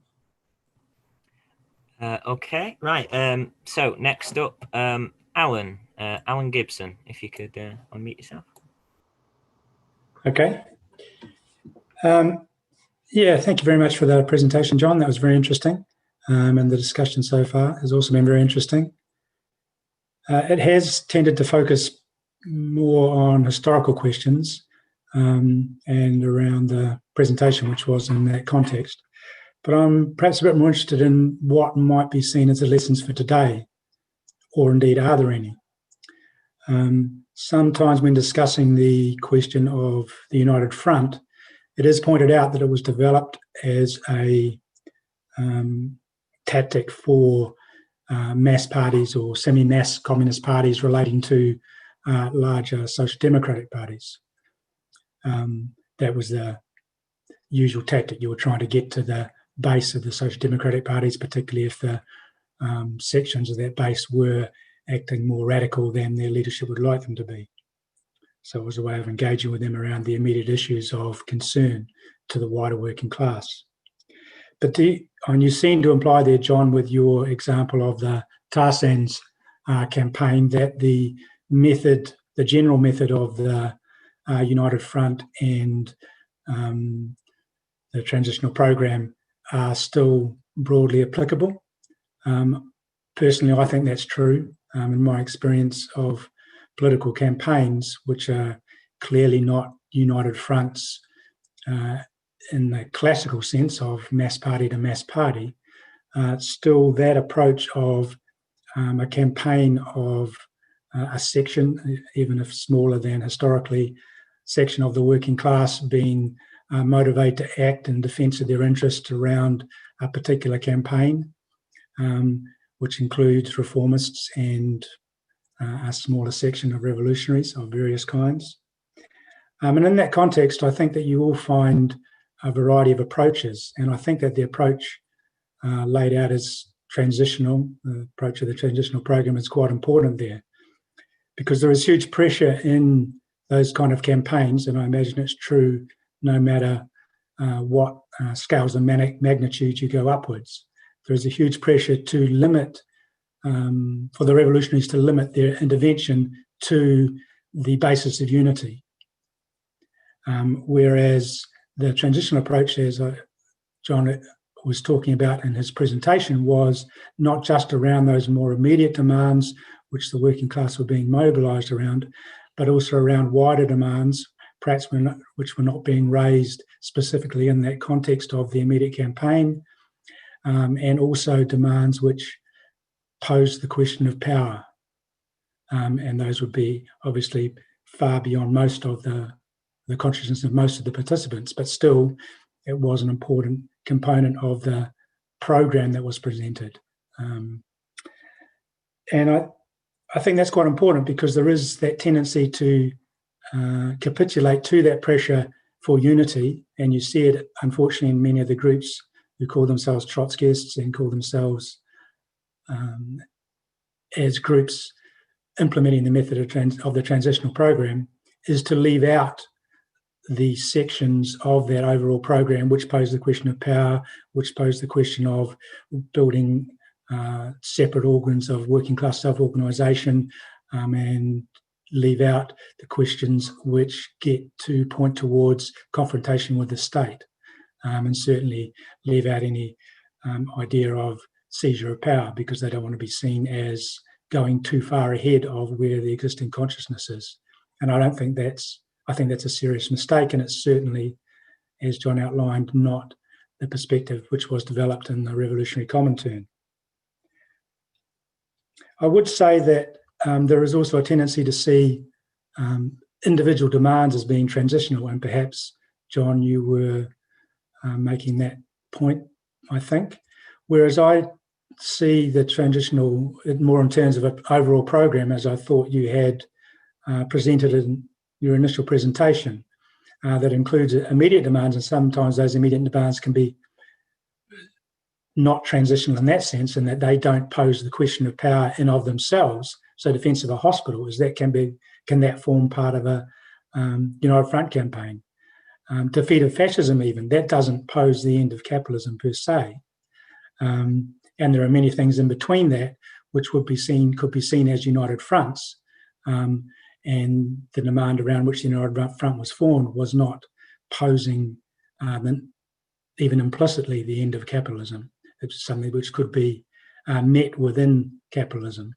But the difference of a revolutionary perspective is that and part of the skill and the art of politics is being able to present a program which engages with that immediate demand, but also poses wider demands and links those together and poses them together with demands and the idea of the seizure of power and revolution. Just briefly on one small historical point. In that context, I don't think that Trotsky is being particularly unique in his development of what has come to be known as the transitional program and as associated with him. It was more that he was merely defending the revolutionary politics of the Comintern, which John outlined in his presentation, around that same time as the development of the United Front perspective. Trotsky was just defending those politics against the political degeneration known as Stalinism. Finish. Okay, thank you. Next up, Jack Conrad.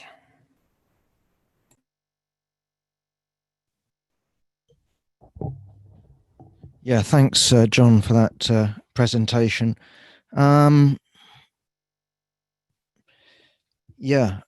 been reading your volume on the United Front, not cover to cover, I have to say, but I've been looking at the debates, and what particularly struck me is the rejoinder, one to those that rejected as a principle having a minimum program. So, in terms of those in the German party, there you are, the revolution is off the agenda. What's your program? If it's just Soviet power or powers to the workers' councils, it's just the working class come to power. What does the party do? This is posed very sharply. And also, it's just worthwhile reminding ourselves in terms of that debate, the quoting of Lenin, I think in 1919, correct me if I'm wrong, where actually even in conditions of Soviet power in Russia, he's defending the idea of retaining the minimum program, because he says, well, we might be in power today, but we might be forced to retreat. We still need the minimum program. Now, in terms of what Trotsky was doing and what he wasn't doing, my own particular take on Trotsky is to understand where he was at in the late 30s. He could see war coming. He could see revolutionary situations coming. He didn't have a party. There was an absence of the instrument for carrying out the revolution. And so while, yes, Trotsky defended aspects of the Comintern tradition, he didn't have that instrument to carry out that historic task. And I think what he did, and this is my criticism of current day followers of Trotsky, is that they fall back on that famous thing, spontaneity, that the movement itself will do the job. And what you certainly get in Britain, but also in other countries, is that anything can be blessed with, this is a transitionary demand. This is part of the transitionary method. And the reality is that often what we get is sub-reformist politics dressed up in private as if they were revolutionary politics. Now, no one's rejecting fighting for reforms. No one's rejecting fighting for the most minimal of reforms. But what makes a difference is the construction of a party. And that's again where we're at. We're at the same problem, except I think we're in a worse situation today, i.e. that the main question that we have in front of us is the absence of a party. And I think without the party, nothing decisive is going to be done. That doesn't mean we don't engage as individuals or as groups in actions, but the crucial question to me is establishing a party. And what we mean by a party has to be part of the working class. It has to seek to organize the advanced part of the working class. Couple of things, you posed, I think, interesting, and in terms of what your talk, I think, brought out very well, is often, we're used to hearing about Comintern top down and, military organization and all the rest of it. And I think what your talk presented is how there was a flow, as well as from above, a flow, a dynamic from below as well. And just in terms of the comrade who asked about top down, I think what we need to understand precisely what we're talking about is sizable organizations. And if you launch something top down, you're putting into action those below. I think the problem comes when you only countenance a united front from below. So I don't think that the problem is a united front from above. The question is, a united front from above precisely unleashes your comrades, and it challenges the leadership of official social democracy. So I really don't see those two being in contradiction. What I see as in contradiction is those who insist on the united front only being from below. I think that disempowers us.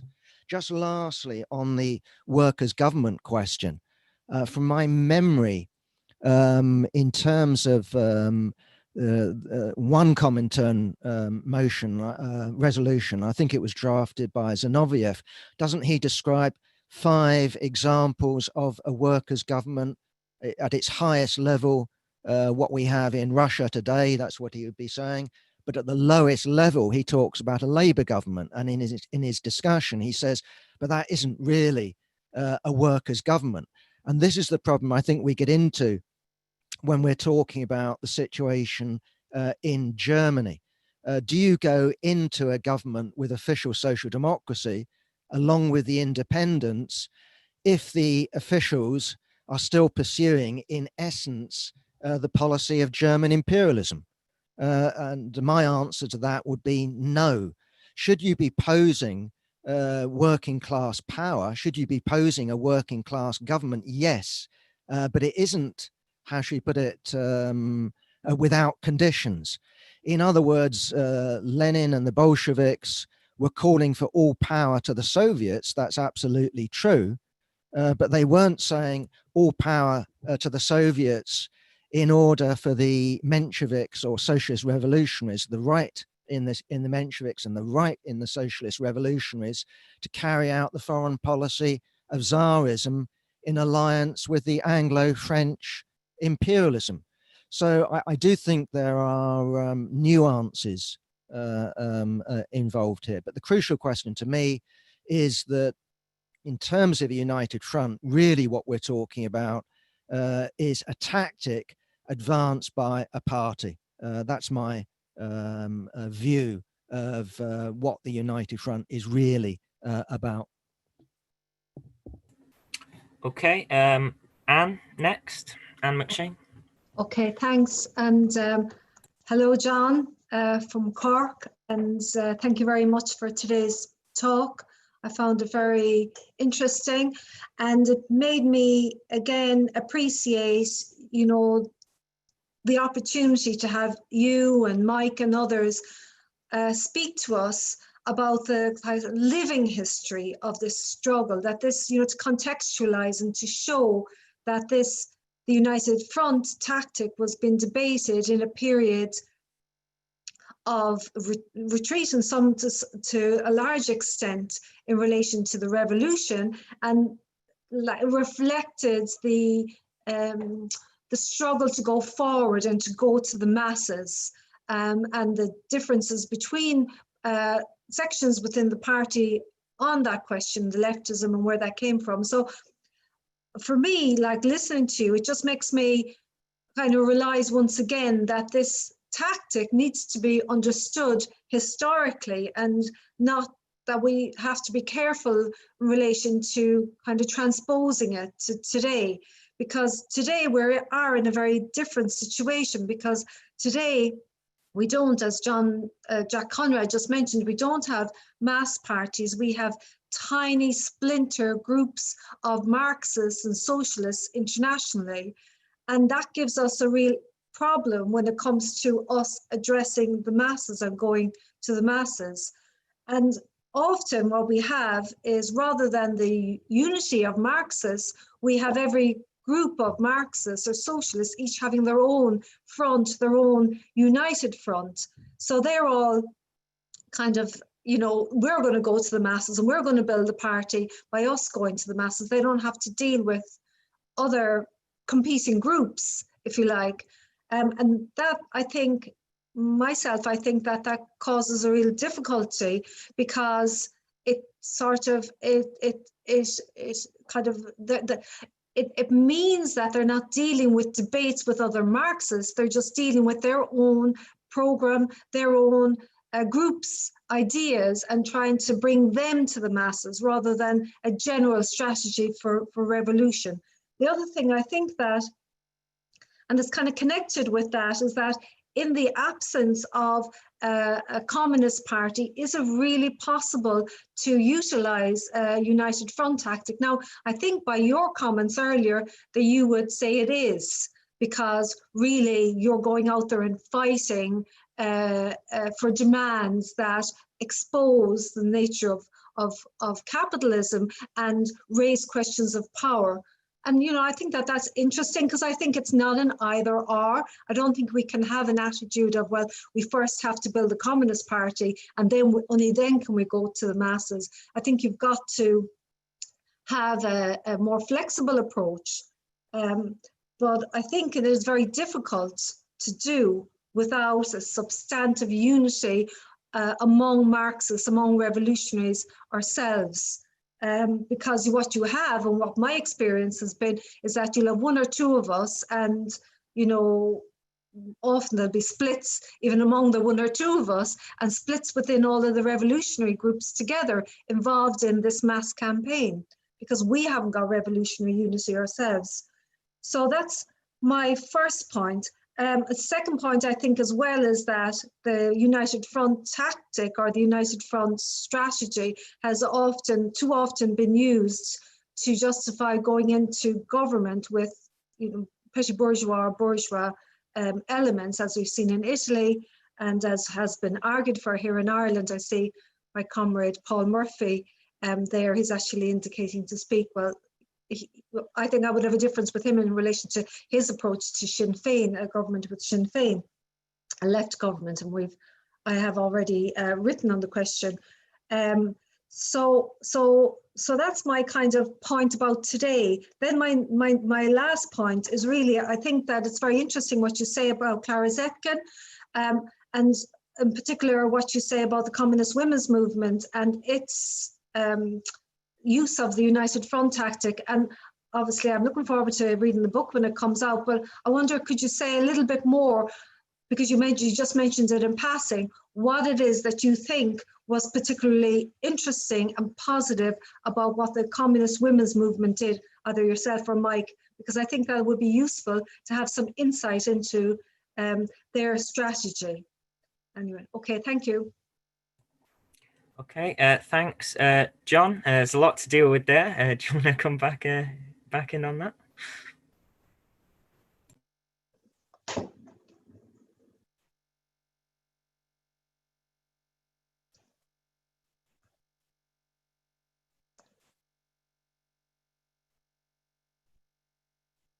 Oh, I think you might be on muted.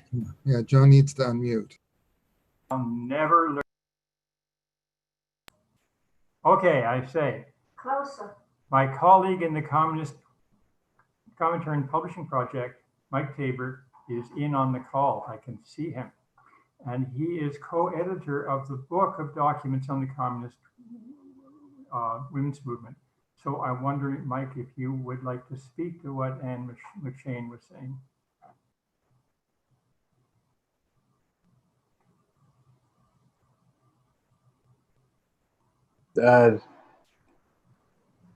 You want me to speak now? Yeah. Is that okay with Ollie? I say let Mike say a few words, and then I'll come back on the question. We're a bit pushed for time, but if you keep it nice and sweet, then yeah, we shouldn't have a problem. Well, as John referred to briefly, in 1922, after the Comintern adopted the United Front policy, there were two basic campaigns that the Communist Women's Movement really took the leadership on. One was, as John said, was on the question of the famine relief campaign, which was broader than just the Communist Women's Movement, but I think they were probably the most effective utilizers of it, since a lot of the work was done in organizing sewing machine shops and food and collect various types of collections. And that was quite effective. And the other was on the question of International Women's Day or International Working Women's Day, which were projected as campaigns, as united front campaigns of the entire communist movement, not just of the women's movement. But again, they raised the same type of broad demands that were raised in other questions, and it received quite a bit of resonance, amongst the ranks of the centrist currents and the social democratic parties. I'll leave it there. Okay, it's just, since time is short, I'll answer. Thanks very much, Mike, and I'll answer 2 other questions, or rather, I'll speak to 2 other issues. One is on this question of how a workers' government might come to be. 7 or 8 years ago, a Marxist group in Greece called the DEA, who were members of the Syriza coalition party,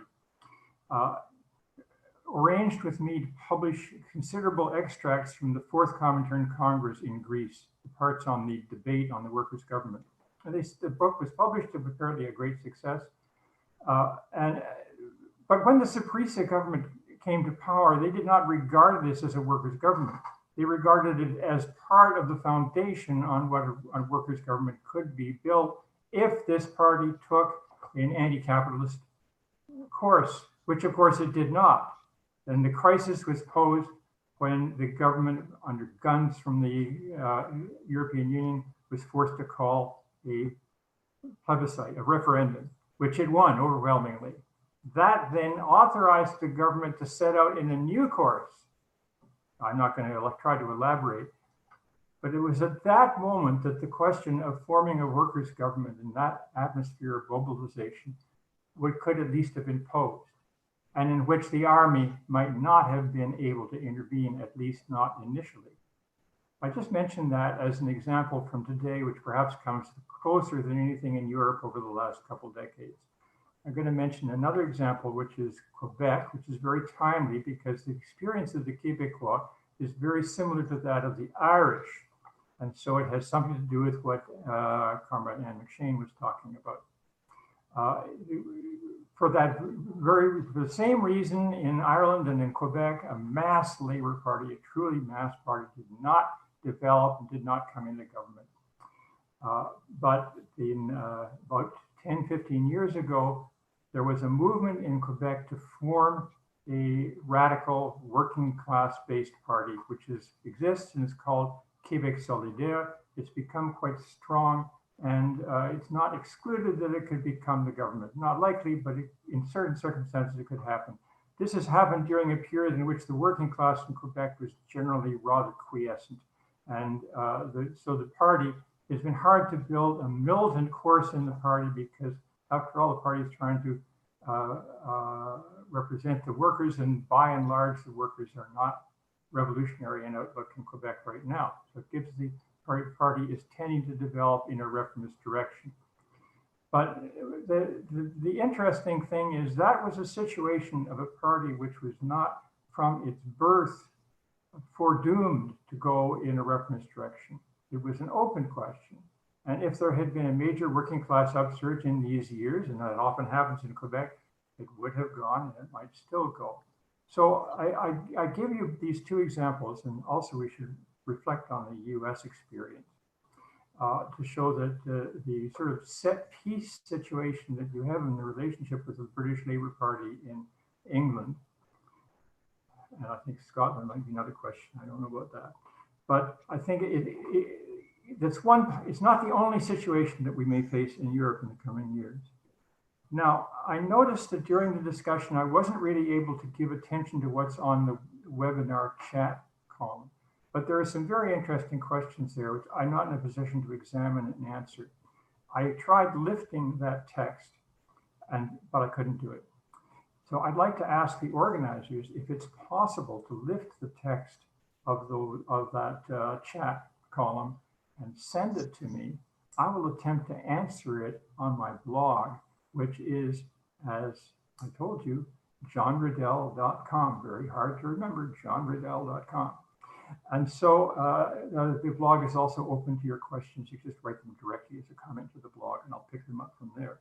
So one way or another, I hope to remain in touch with you all. It's an absolutely unique experience. It used to be that to participate in the British conversation, we had to buy an airplane ticket and spend untold thousands of dollars and so on, and take several weeks to sit in a room with you. But here we're in a room with you. This is a tremendous advance for working people, that we can have international and intercontinental discussions of this type. Let's utilize this, and whatever happens with the pandemic, let's have more discussions of this type among socialists on every continent. So thank you very much for this initiative, and I'll be joining you on discussions in the rest of the Communist University through the next days. Very good. Okay, just before we go, we've got some last a few more speakers, if that's okay. Right. Poor Stan's been sat there for about half an hour, so I'll ask Stan. Can you come in? Yeah, I won't take long. Yeah, I've unmuted. Won't take long. No, I was just thinking. I'm not sure. I couldn't. When in your presentation, John, at the beginning, it was difficult to hear some, so I didn't get all the history. And I must confess, I haven't read your stuff. I read about it in Weekly Worker sometimes, and some bits there. But anyway, the early discussions in Comintern really relate to the question, you know, these 21 conditions, which obviously the social democracy, if you like, was exposed. The right wing was exposed in 1914 with the you know, breakdown of the Second International over the war, and then you get the creation of the Third International with the 21 conditions designed to keep out the social chauvinist leaders and traitors and all that. But of course, the fact that this discussion then develops on how to link up, how can the Third International parties and the Comintern link up with the masses that haven't come, right? So the 21 conditions were there, and they, you know, supposedly determine the nature of Comintern, but they didn't succeed in breaking the mass of workers away from their treacherous leaders. So this is trying to make up for it, isn't it? The United Front is, well, it's pretty quick, you know, pretty quick after the formation of Comintern, that there's this question: what about the masses that didn't come, the ones that are still loyal to these the refounded, if you like, Second International? And there they all are. And of course, we know in a way the explanation, you know, that the Soviet Union was going, Soviet Union, that was later, wasn't it? The Soviet Russia was going through all sorts of trouble. It wasn't the kind of socialist nirvana, was it? It wasn't a wonderful place to be. It was a question of hardship.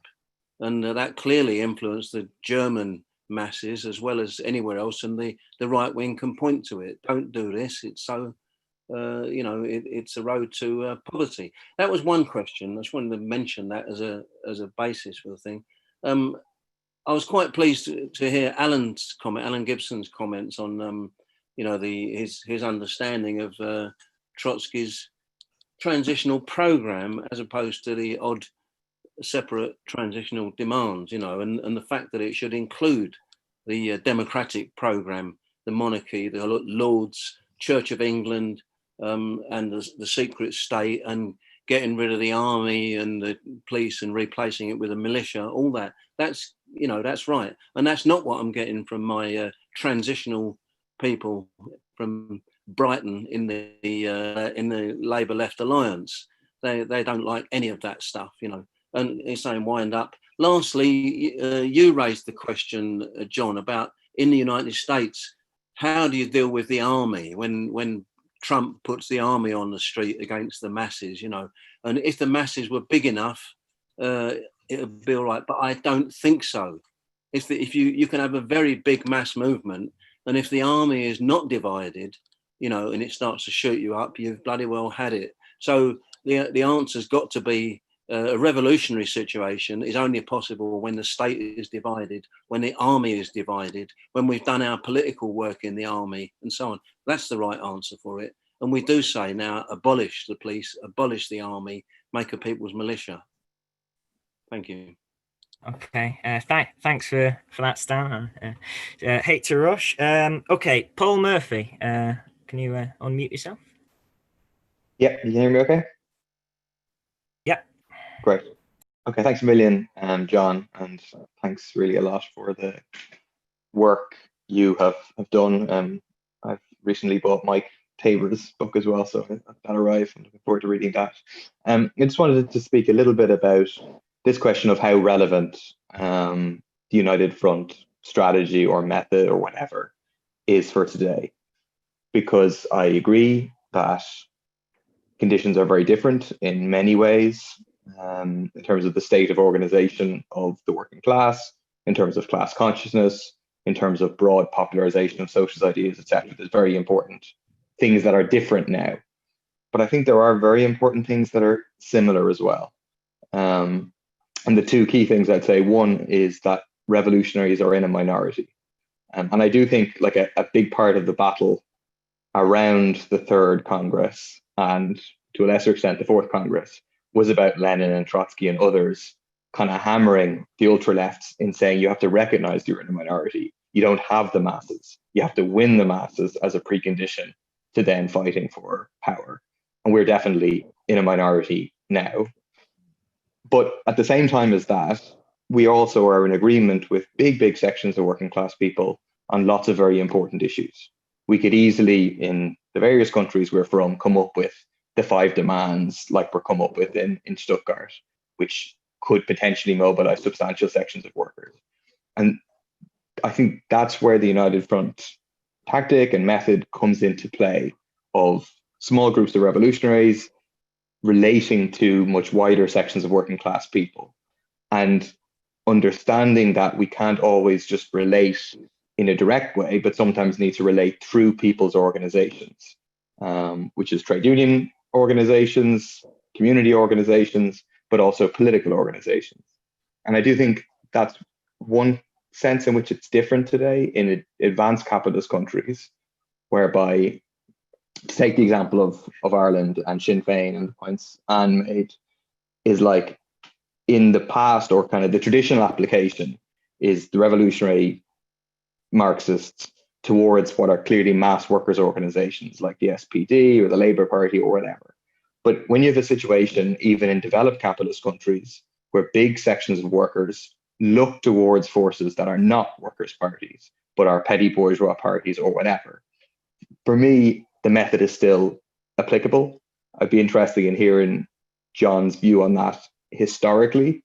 It seems to me that the kind of emphasis on the Workers' United Front is valuable, but is historically conditioned, and the basic method is still relevant. The idea that revolutionaries should place demands on Sinn Féin. If you are seriously against X, Y, and Z, will then join with us in mobilizing to fight against it. And that is a mechanism to have struggles which bring people into play, which can win victories, but also it's a mechanism, whether they say yes or they say no, to break people from Sinn Féin to the left. And to be clear, revolutionaries should not join a government with Sinn Féin. A Sinn Féin government would not be a workers' government in any of the kind of good senses in which the definition talks about. And I think that the kind of useful senses, I think some of the discussion around the workers' government is not useful and is a bit confusing. Maybe just one other quick point to say on the transitional program method debate one thing maybe I disagree with John on is just, I don't think it's necessarily useful to define transitional demands as ones that are not achievable on the basis of capitalism, because what determines whether something's achievable or not is the level of struggle, the level of strength of our class, the weakness of the capitalist class. But I think it's more like kind of the logic of the demand. And I think that's what's actually quite well contained in some of the resolutions in the third and fourth Congresses. Thanks a lot. Okay, I've been assured Geraldine will be quick. So Geraldine Thorpe, you want to have a go? Hello, thanks very much. Well, thank you very much, John Riddell, for your contribution. That was very interesting. My question really is how do the politics we're hearing today relate to the actual condition of the political economy in the present world as well as in the past? What happened after the First World War and so on was in a very different context. Capitalism was in trouble, but there were fewer people who were able to call themselves working class. Today is different, and I would join those who argue that capitalism is in decline. But that doesn't mean to say that it's automatically going to lead to revolution, because the crucial thing is consciousness of the mass proletariat. More and more people are falling into the proletariat, people in education, health, and services, and so on. Essentially, they're really part of the proletariat. But until the questions and so on that need to be picked up and developed are coming from below, I don't see how we can raise consciousness from above. I think it's a much more dialectical situation, and it requires people from below mainly. Anyway, that's just my question. But I must say, one thing I would have liked to have heard is exactly what's going on in the economic part of political economy at the time people are talking about. I mean, post-World War I, there were all sorts of things. There were assassinations, revolutions put down, hyperinflation, and the Weimar Republic especially. And today, there are all sorts of other things going on. And the argument that the economic categories are polarizing in terms of the way they interact within one another is very important, I think, because it's a sign that the relationship between labor and capital is moving, but it's yet to manifest as a lot of people showing much more consciousness about what's going on. So that's just a suggestion. Thank you. Okay, we've had quite a in-depth discussion here with lots of questions. So, John, I don't know if you want to sum up now. We've got 13 minutes, or shall I take another speaker? It's up to you. Well, actually, I mistook my cue and gave my summary already. So I don't. I'm not going to say that again. If I can have a couple minutes just to speak to these questions at the end, that's fine. If you want to take another speaker, that's okay too. Yeah. Okay. In that case, James Cregan, you want to come back? Yeah. But those last remarks were an excellent segue into what I was about to say, which is the difference. Which is about minimum program versus transitional. And I want to point out that each of those depends on very definite objective premises. So the maximum minimum approach was formulated in 1891, in which all member parties of the Second International agreed was not a revolutionary period. It was a period of capitalist expansion, and therefore one in which they believed very important advances, materially and politically, could be made by the working class under capitalism. The transitional approach, on the other hand, is based on very different objective premises. But both the Bolsheviks and Lenin and, Trotsky, when he wrote the transitional program in 1938, believed that capitalism had entered its final crisis.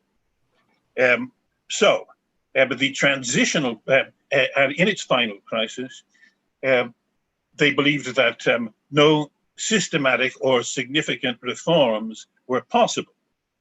Therefore, the working class, to defend the elementary conditions of its life and win basic reforms, had necessarily to employ revolutionary methods, but because of the objective, because of the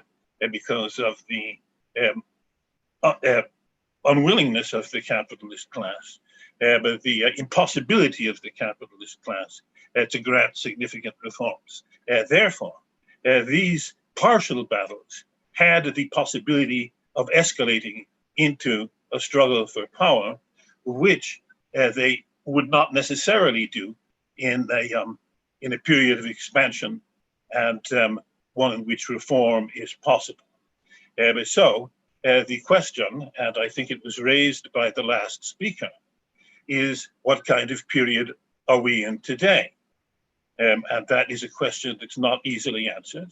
But obviously the Bolsheviks and Trotsky were wrong in their objective presuppositions in the aftermath of the Russian Revolution and the onset of World War II.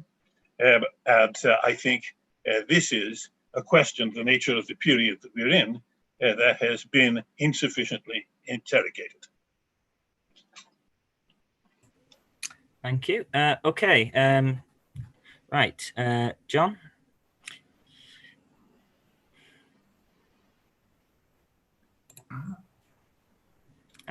Muted again. Can you hear me? Yeah, you're good. Okay, well, thank you once again for the possibility to take part in this. I'm not going to repeat my closing remarks, but I'm just going to say a couple things about the United States. I'm just looking for current examples for these century-old concepts. The United States is very rich in them. It's perhaps right now the most unstable imperialist country. Quite a come down, I think. The United States provides a case where an imperialist army was paralyzed by popular protests, and that was in the protests against the war in Vietnam. It really knocked the US Army out of commission as an employable force for a good stretch of years. I think that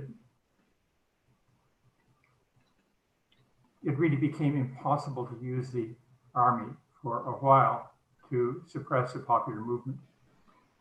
I also wanted to mention that it's very interesting what has happened in the United States over the last few months.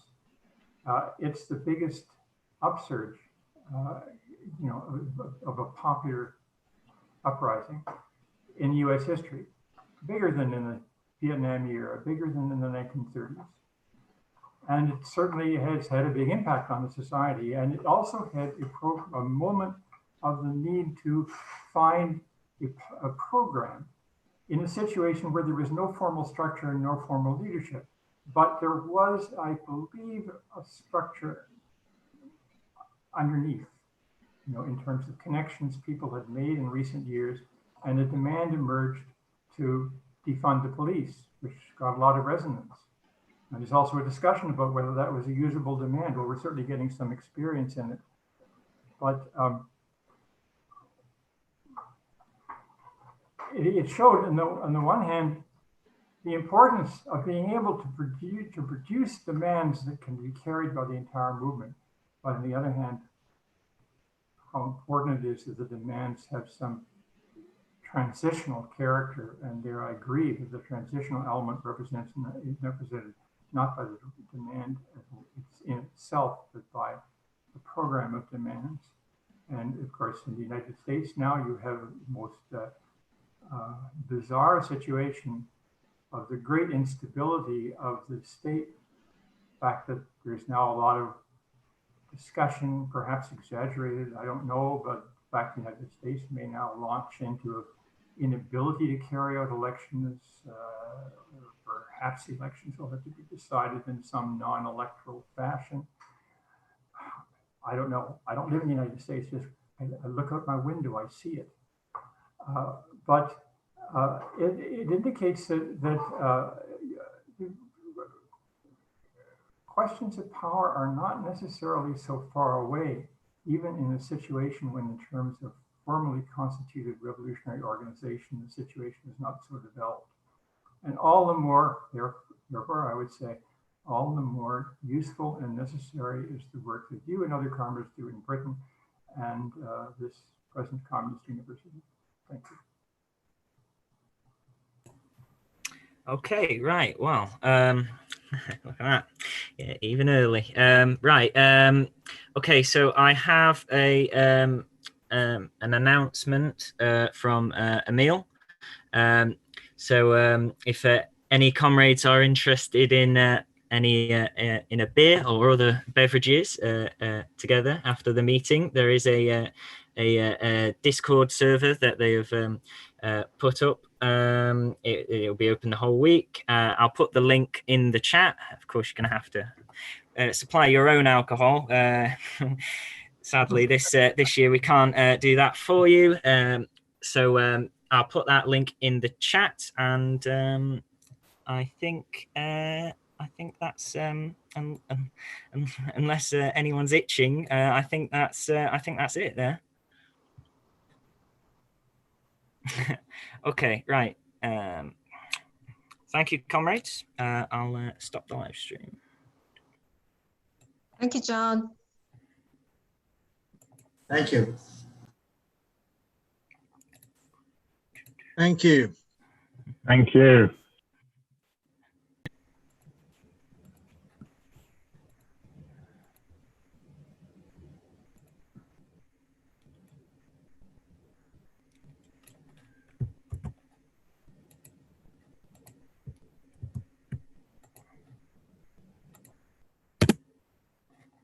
Okay, there you go. I've put the Discord link in the chat. Okay. So yeah, feel free to join in there.